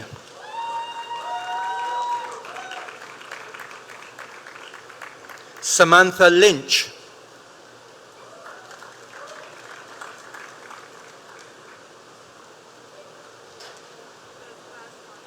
Samantha Lynch with first-class honors.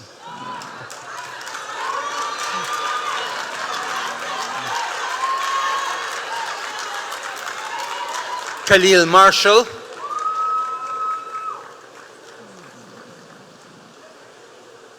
Ricarla Mon.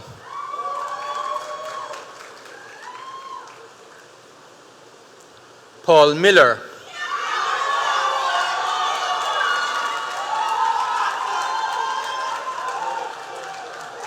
Sheenan Nicholas.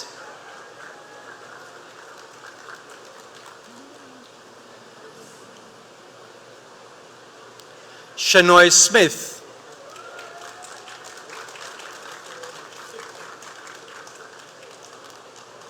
Kayla Turney.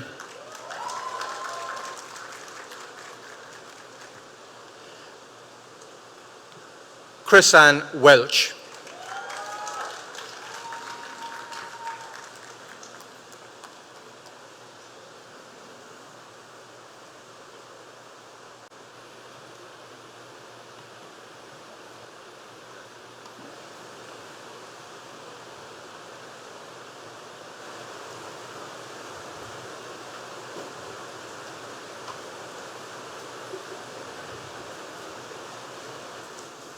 I now call on the class valedictorian, Mr. Timothy Roper, Bachelor of Laws.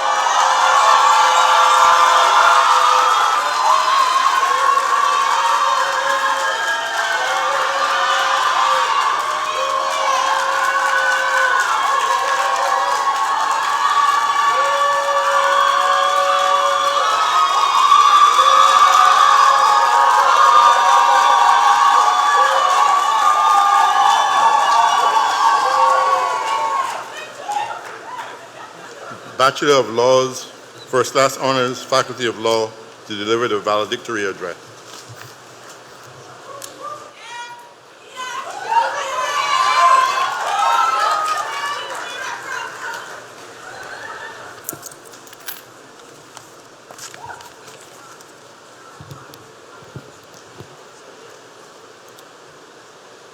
Her Excellency, the Most Honorable Dame Sandra Prunella Mason, President of Barbados.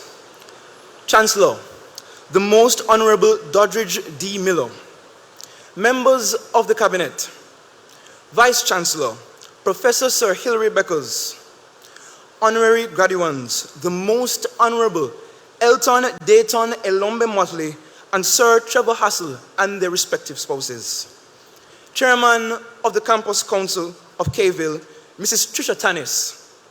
Pro Vice Chancellor and Principal of Cave Hill, Professor R. Clive Landis, other members of the Platform Party, members of the Diplomatic Corps, members of the House of Assembly, members of the alumni, graduating class of 2024, specially invited guests, members of the media, ladies and gentlemen. It's 11:55, so it's still morning. Good morning. I stand before you today, humbled, elated, and admittedly a bit anxious to deliver this year's valedictory address for the UWITV class of 2024. I'm grateful to both the university and the class of 2024 for this opportunity. Now, before I proceed, I must confess, I was tempted to ask ChatGPT for help. But somehow, I managed to write the speech all by myself.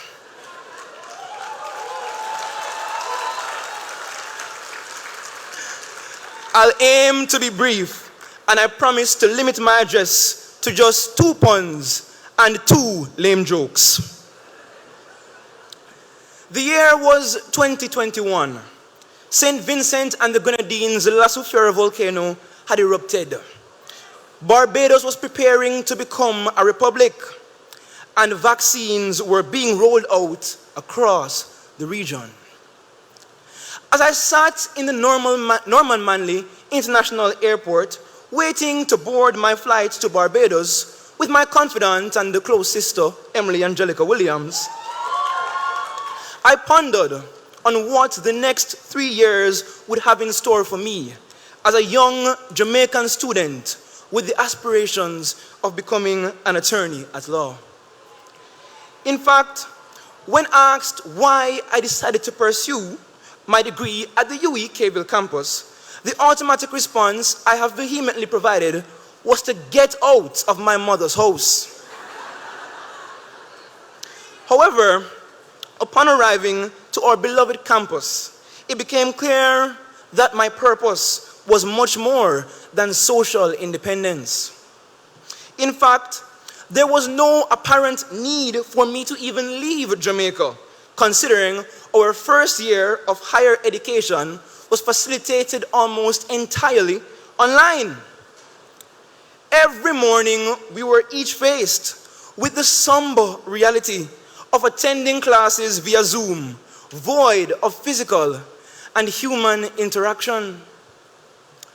However, as I sat in front of my laptop screen, confined by the walls of my dorm room on the Sir Philip Sherlock Hall, day in and day out, I eventually realized the significance of my decision to pursue my degree in Barbados. Though I could have elected to complete my studies at the University of the West Indies, Mona in Jamaica, I came to appreciate the rich history of the Cave Hill campus. The truth is, ladies and gentlemen, that for 39 years, Cave Hill's Faculty of Law was the only UWI location that provided a full program for prospective attorneys. This therefore means that between the years of 1970 and 2009, most law students from across the Caribbean had no choice but to come to Cave Hill, Barbados. I also soon came to understand that many political stalwarts across our region took the plunge just as I did, just as we have, to study here. Previous Prime Minister of Trinidad and Tobago, Kamla Prasad Buseso. President of the Caribbean Court of Justice, Justice Adrian Saunders. And of course, Barbados' very first female head of state, who is here with us today, Her Excellency, the Most Honorable Dame Sandra Mason, all traverse the grounds of Cave Hill. It is for this reason that I, as a Jamaican, have grown to appreciate the rich melting pot of cultures that is the Cave Hill campus.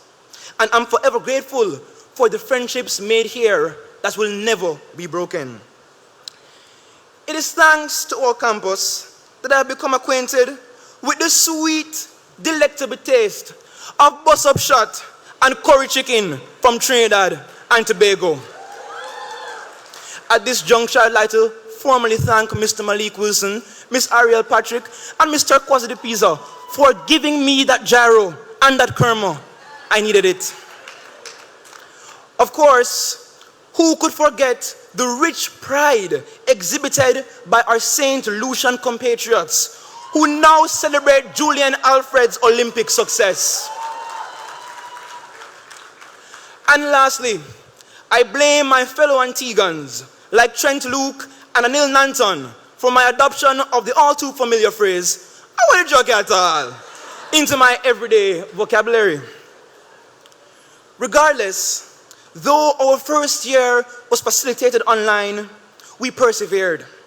And as we began our second and third years, the stresses of class became all the more evident.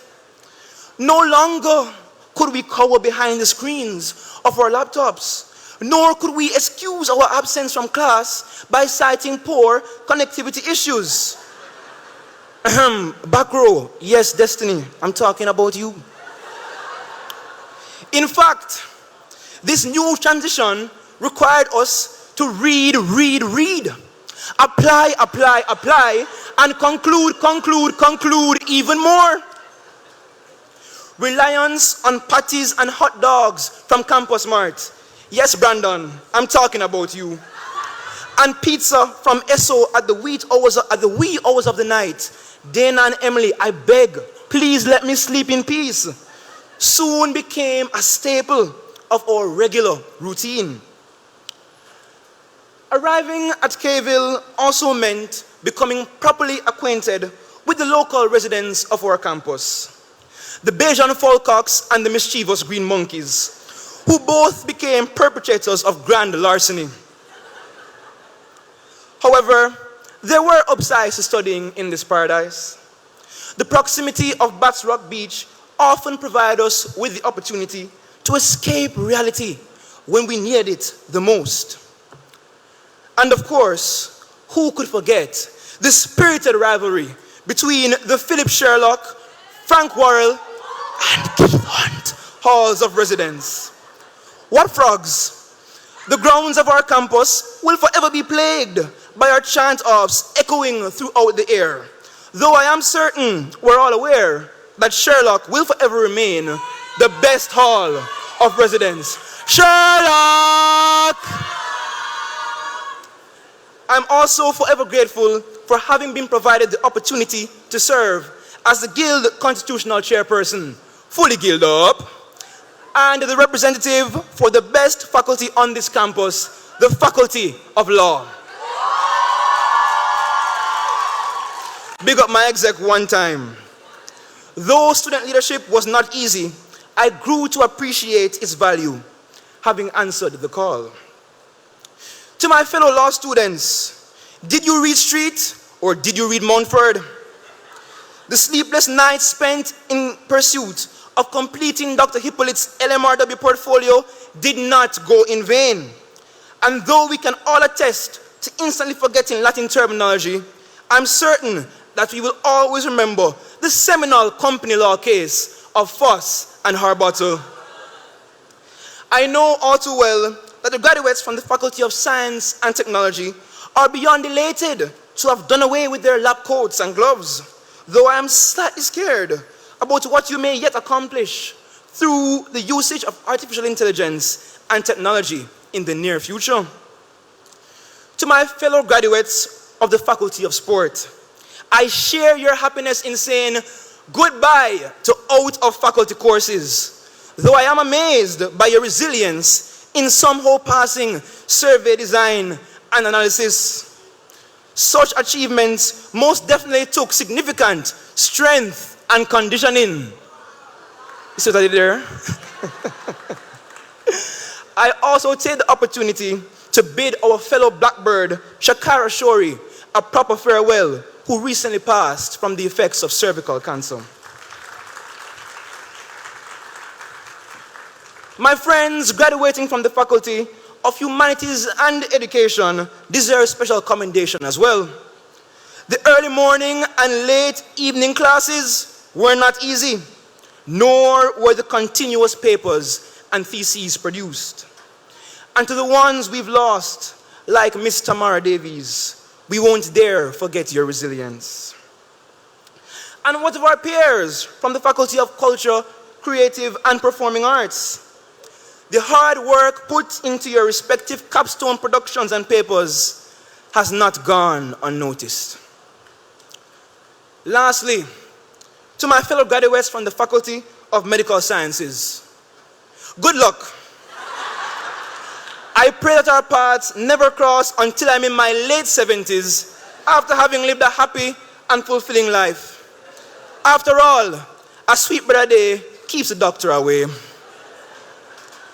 As I close, I am still plagued by the question, what does it mean to be a graduate of the UWI campus? Every KVille graduate ought to know the never-ending pain of missing the UWI shuttle after failing to check the shuttle tracking app. Big up Sarah one time. And several can attest that UWI was indeed hard for the time. Right now, I'm sorry. However, while these shared experiences play a part in shaping our identities as UWI graduates, we must not forget our overarching objective and purpose: to advance learning, create knowledge, and foster innovation for the positive transformation of the Caribbean and the wider world. This is the mission statement of our illustrious institution. As graduates of the University of the West Indies, we have a duty to contribute to our region's continued sustenance and success. We cannot sit on our laurels expecting change to come without being the change we wish to see. Each and every one of our respective degrees serves as the stepping stool for regional development and enhancement. Each of the lessons learned at our beloved campus serves as the catalyst for growth and the linchpin for success. The Caribbean is currently in a transformative stage, and we must all play a part in facilitating that change. To our graduates from the faculties of Science and Technology and Social Sciences, we must find ways to combat climate change, as we can see outside, and lessen the region's susceptibility to economic shock in the wake of hurricanes and tropical storms. The Commonwealth Caribbean is also in desperate need of political and legal independence.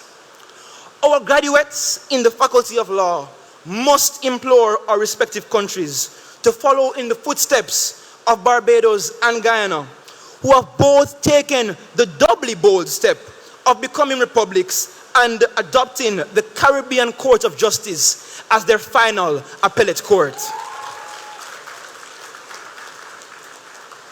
Yet, as we stand on the threshold of our futures, we must also recognize that the issues we face are multidimensional and deeply interwoven and interconnected. The region continues to grapple with widening socio-economic inequality, and it is our duty, especially for those graduating from the Faculty of Humanities and Education, to help create policies and systems that promote inclusive growth. The health of our region is also at a critical juncture. We have seen the toll that COVID-19, HIV, and AIDS has had on our people.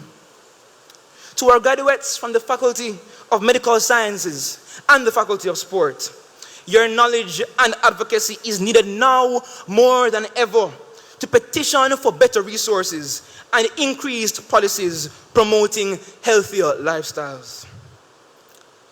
As we cross the stage, let us not forget the efforts of those who came before us, nor the aspirations of those who will follow in our footsteps. Remember, be bold, be original, be invincible. When I left Jamaica, I was motivated by the aspirations of my mother, Carla Ann Harris Roper, who came before me and read for her LLB at our campus on scholarship. I was inspired by the resilience of my father, Paul Anthony Roper, who became the first in his family to pursue higher education at the St. Augustine campus of the University of the West Indies in Trinidad and Tobago. My dreams and visions of becoming an attorney were not deterred despite the setbacks I faced. Perhaps the Bible puts it best. Consider it pure joy, my brothers and sisters, whenever you face trials of many kinds, because you know that the testing of your faith produces perseverance. Let perseverance finish its work so that you may be mature and complete, not lacking anything. James 1, verses 2 to 4. As a young child, I grew to love the law. Every legal issue requires an application and conclusion. Every problem demands a solution. This is our purpose as graduates, to receive the baton and to continue forging onwards. While challenges may befall us, we must overcome them. Oriens ex occidente lux. Though we may face the unknown, let us face it head first, like a light rising from the west. Lastly, I could not finish my speech without giving thanks to our close friends and family. Without your assistance and cultivation, we would not be here. To our lecturers, including one of my favorite lecturers, Ms. Carla Lee, who will cross the stage just now,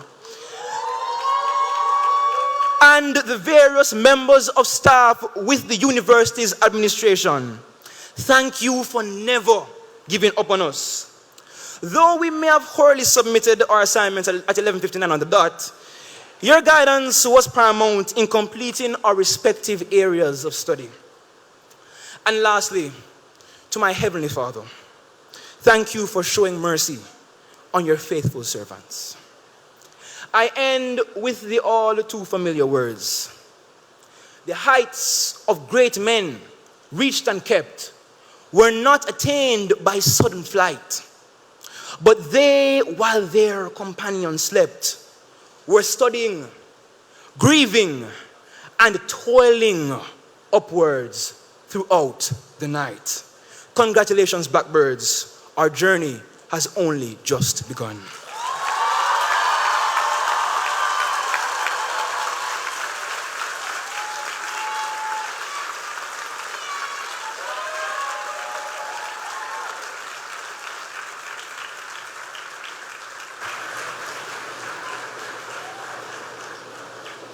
Sir, I now call on Dr. Sherma Roberts, Director, Graduate Studies and Research, to present to you members of our society for the award of master's degrees, postgraduate certificates, or postgraduate diplomas.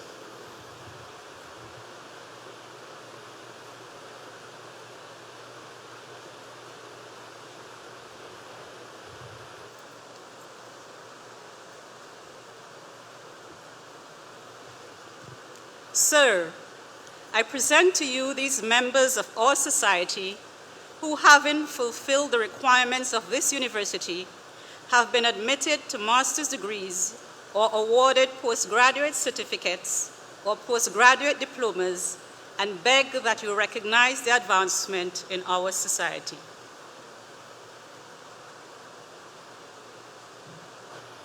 By the order vested in me, I confer on these persons whose names are about to be called master's degrees, postgraduate certificates, or postgraduate diplomas of this university, and recognize their advancement in our society. Master of Arts, Creative Arts. With distinction, Akeem Chandler Prescott.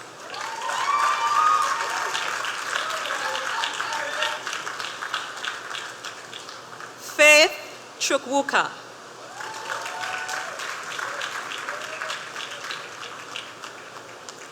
With distinction, Matthew Clark.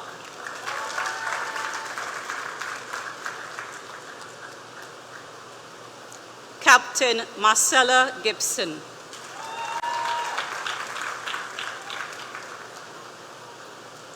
With distinction, Fiona Hines.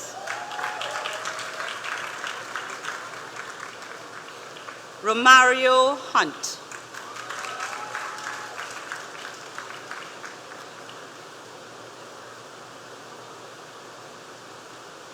Sophia Lee.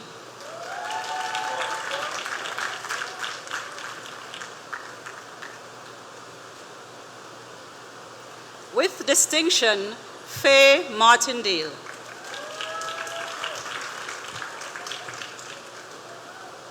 DeAndre Turney. Caitlin Ward.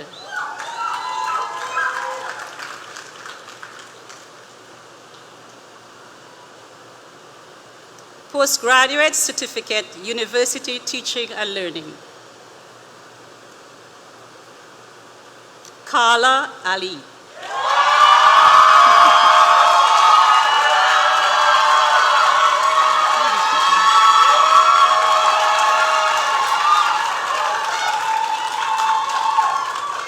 Mohammed Majumdar.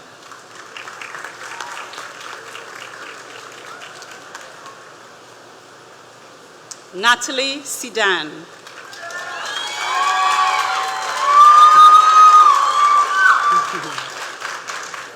Shamar Ward.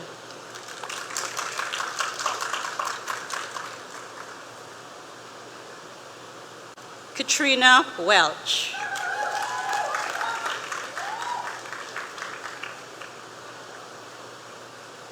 Postgraduate Diploma, Early Childhood Education. Sylvia Ashton.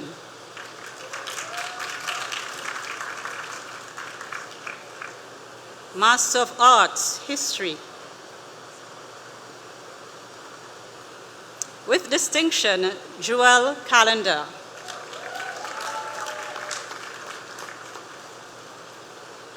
Master of Arts, Human Communication Studies. Alana Holder. Master of Education. Lawanda Bellamy.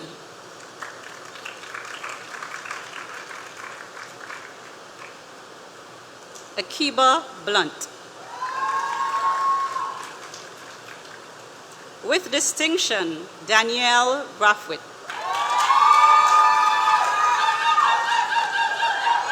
Marissa Bryce.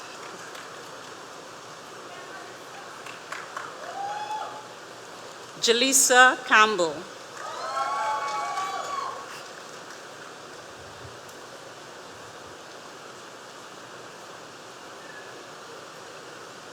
Mandisa Clark.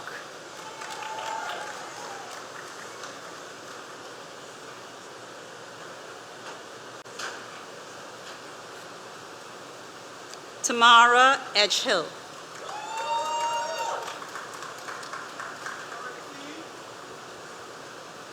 Trisha Field.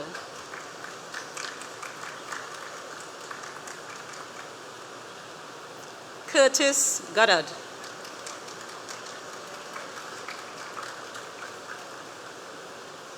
With distinction, Sasha Goodrich.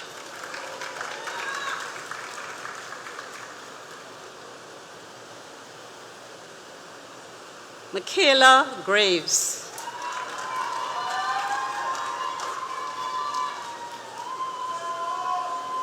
Raquella Graves.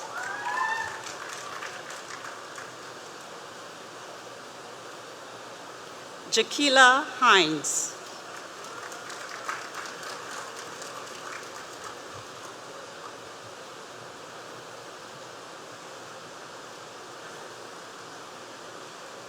Leandra Eiffel.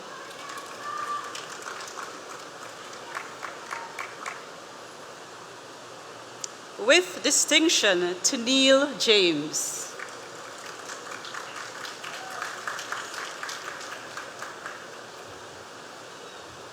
Karel Jordan.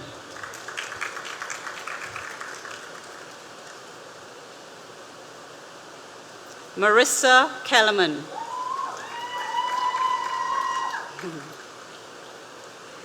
Tammy Linton.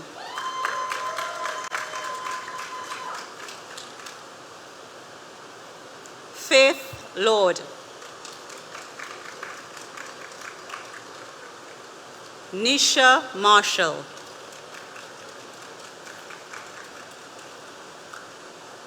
Rashida Maskell. Trina Miller. Shamika Padmore.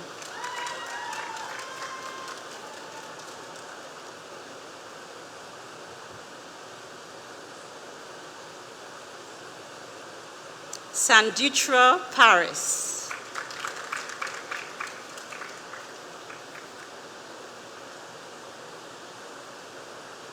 Ava Patrick.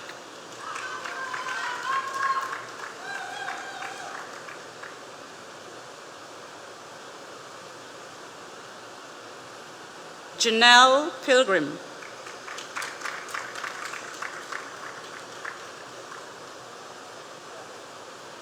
Kimon Reed.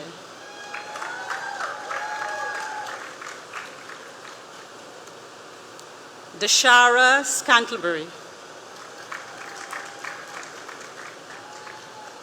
Nicole Sobers.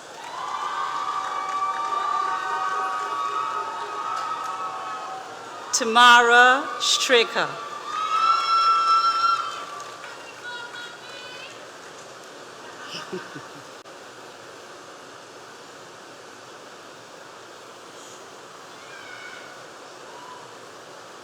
Roylyn Tate.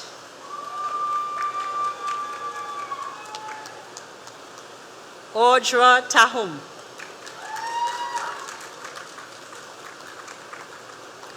Master of Laws. Chrisona Andrews. Andwele Boyce.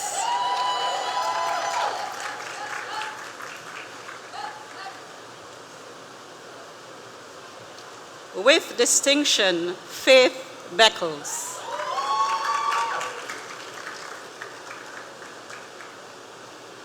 Michaela Blackman.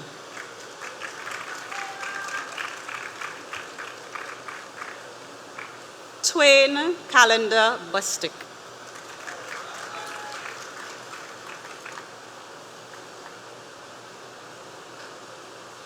Taisha Clark.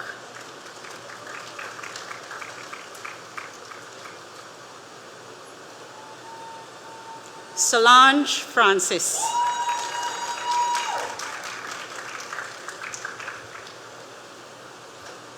Sharada Humes Ferguson.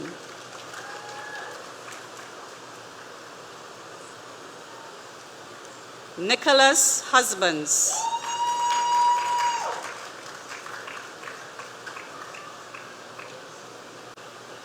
Carla Jordan.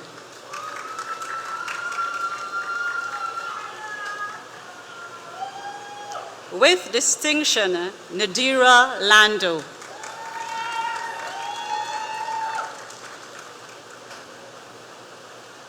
Alexis Lawrence.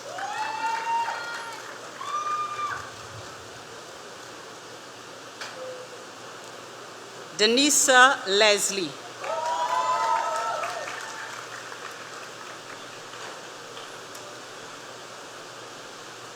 With distinction, Donica Maxwell.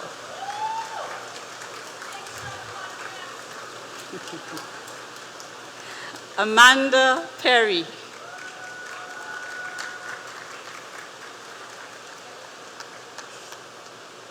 With distinction, Jared Richards.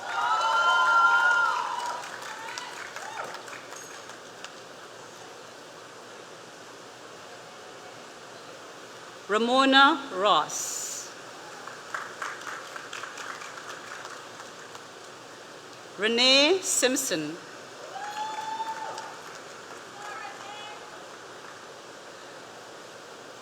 With distinction, Shaniza Smith.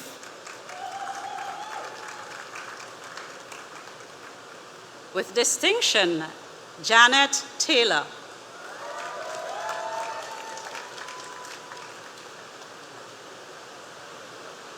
Juliet Theophile.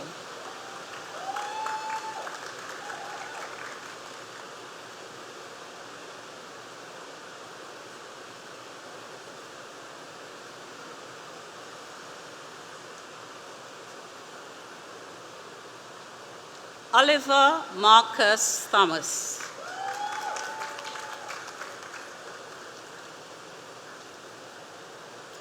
With distinction, Alexandria Thomas.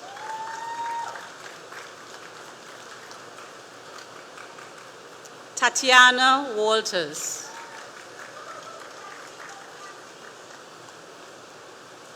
With distinction, Dario Welch.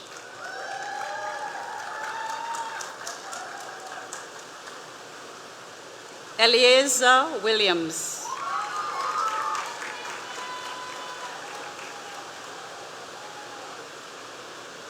Delamico Worrell.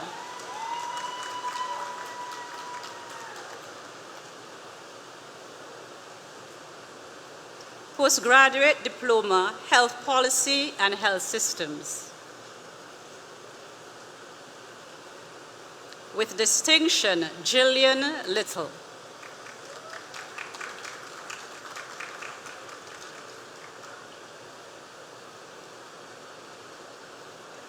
Postgraduate Diploma, Pediatric Nursing. With distinction, Abio Benjamin Warren.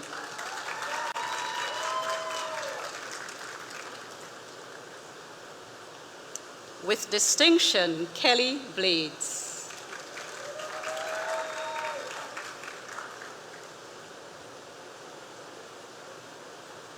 With distinction, Nisa Brooms.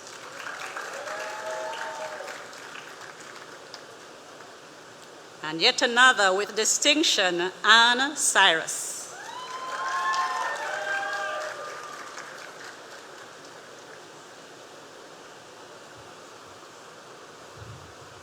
With distinction, Gail Francis.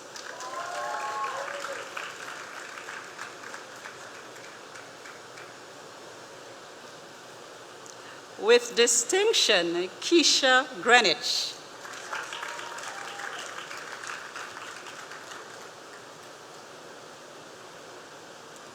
With distinction, Crystal Griffith Cadogan.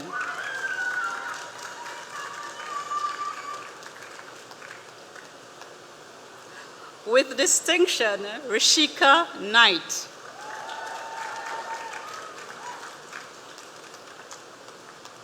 With distinction, Mirtha Maycock.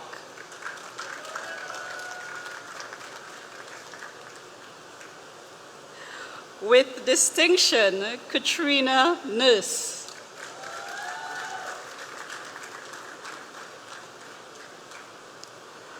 With distinction, Sharon Sargent.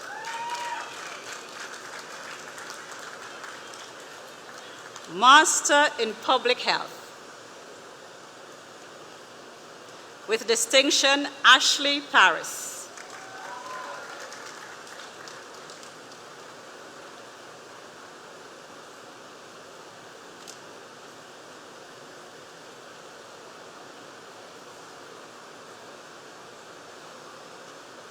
Master of Science, Advanced Nursing.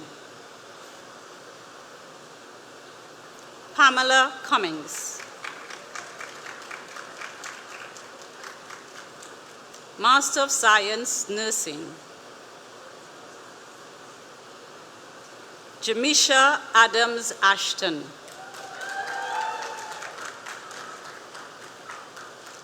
Nicole Aline. Monique Cupid Bailey. Sedisha George.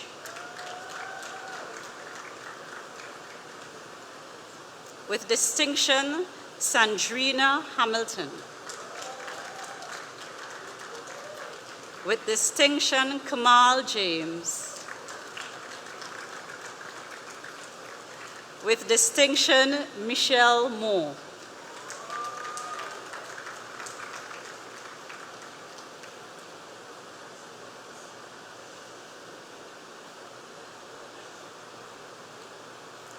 Donna Toppin.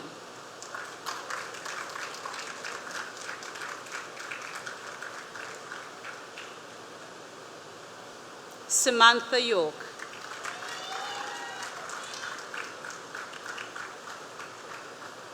Master of Science, Biosafety. With distinction, Royden Richards.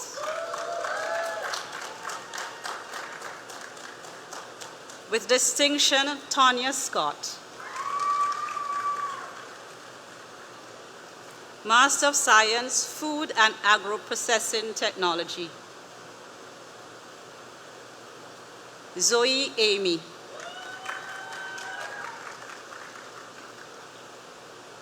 Master of Science, Natural Resource and Environmental Management. Mariko Morris.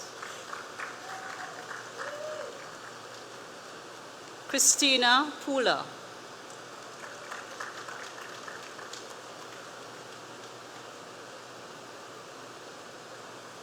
Elizabeth Stewart.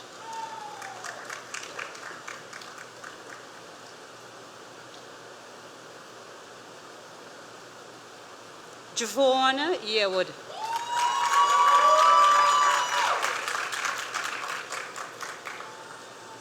Master of Science, Renewable Energy Management. Misha Rowland.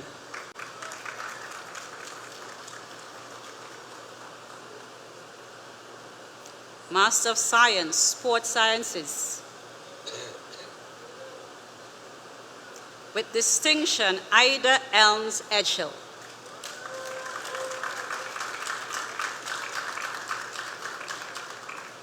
With distinction, Simeon Gerson.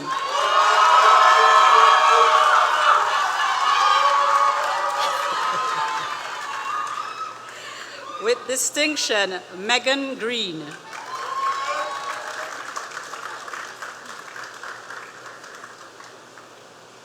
With distinction, Azalea Hughes.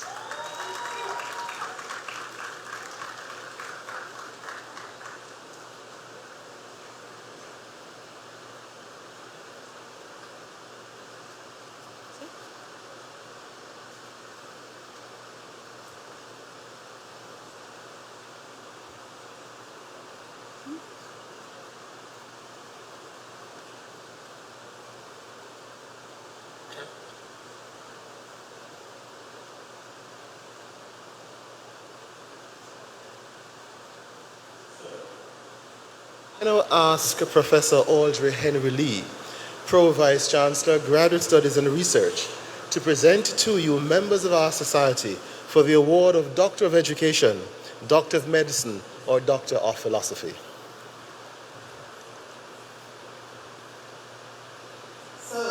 I present to you these members of our society who, having fulfilled the requirements of this university, have been admitted to the degree of Doctor of Education, Doctor of Medicine, or Doctor of Philosophy, and beg that you recognize their advancement in our society. By the order vested in me, I confer on these persons whose names are about to be called the degree of Doctor of Education, Doctor of Medicine, Doctor of Philosophy of this university, and recognize their advancements in our society. Doctor of Medicine, Anesthesia and Intensive Care, Cara Campbell.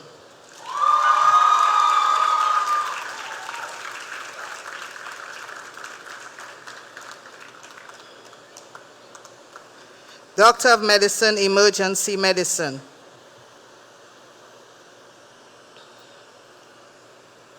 Adele Singh.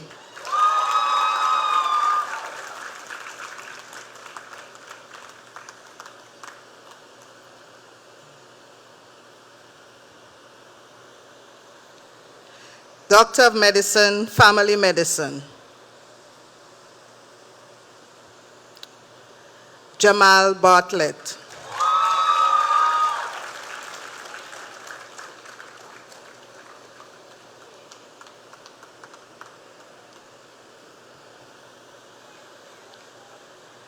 Rhea Johnson.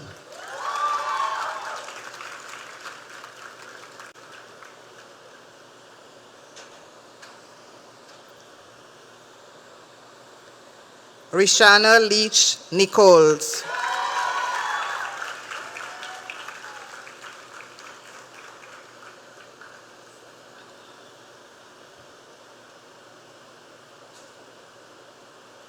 Doctor of Medicine, Internal Medicine, Alisa Blackman.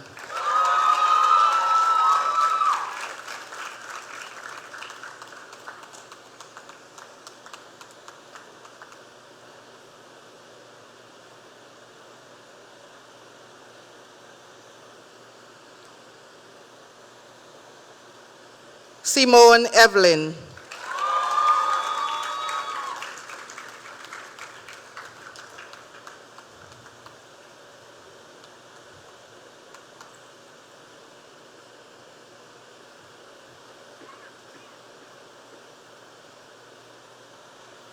Bentley Young.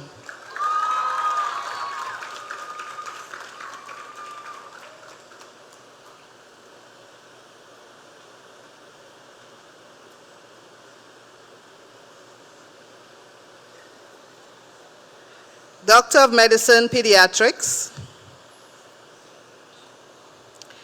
Gemma Ann Benskin.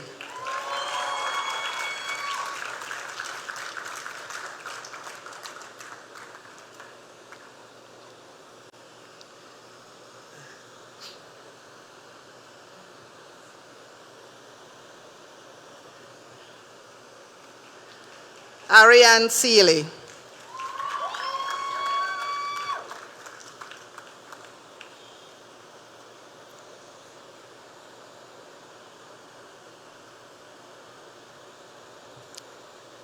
Doctor of Medicine, Pathology,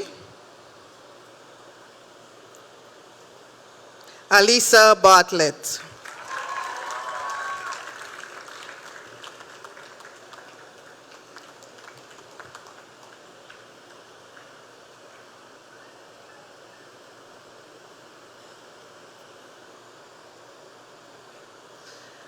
Doctor of Medicine, Psychiatry, Viberta Lowe.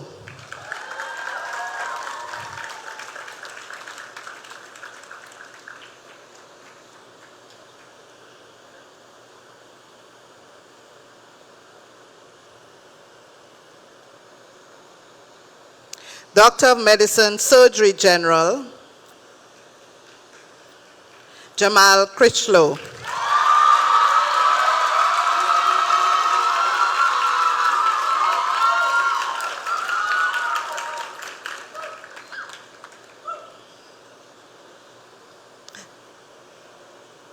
Doctor of Education, Sarah Oliveira Stewart.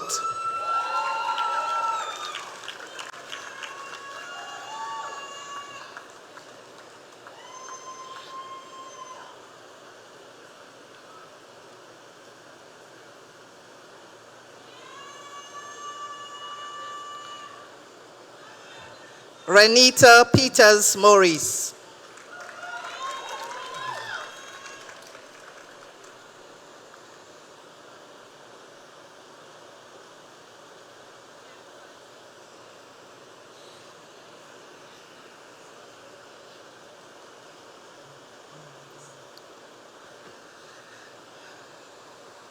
Doctor of Philosophy, Cultural Studies, Natalie Maguire.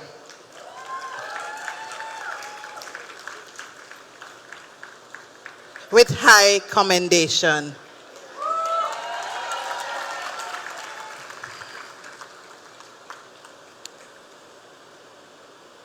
Doctor of Philosophy, Education, Donna Giles.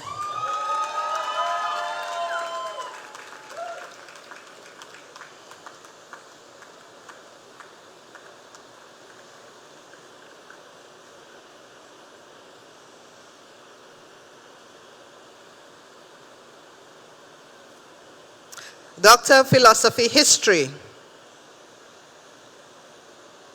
Gillian Downs Aline.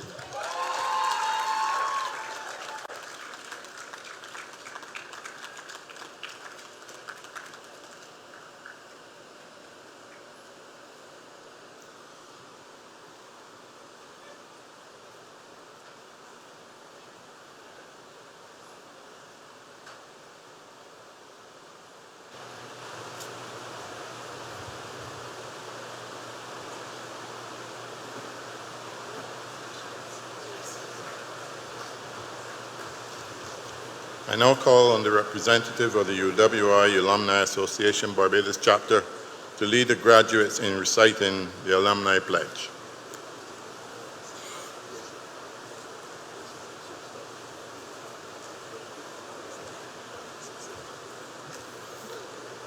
Your Excellency, all, good afternoon. Graduates, please stand.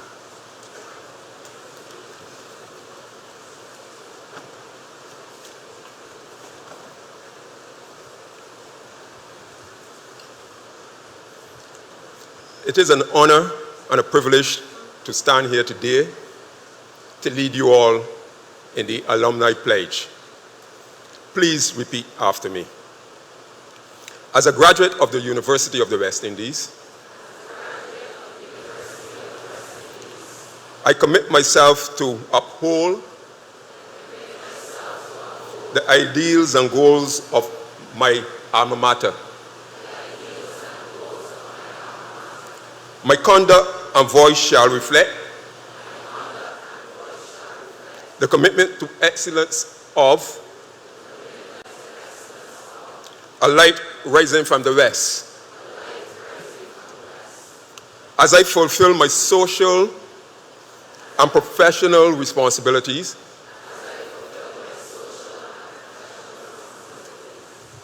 and serve my community and region, I will strive to ensure the UWI's place as a Caribbean icon, the catalyst for Caribbean development and leadership. It is a legacy that I will proudly help build for future generations. The UWI, first in our hearts and first in our region. Welcome, alumni.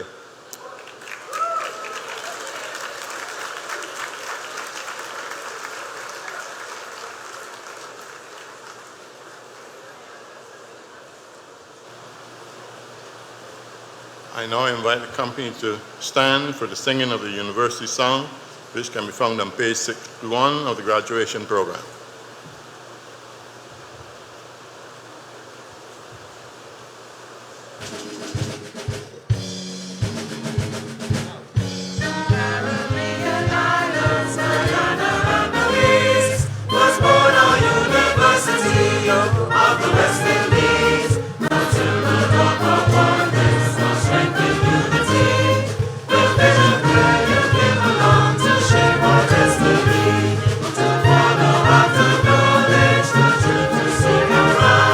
To teach us love and justice, to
This brings to a close the public ceremony by which the University of the West Indies has signaled the award of degrees, diplomas, and certificates to its graduates. The company will now disperse.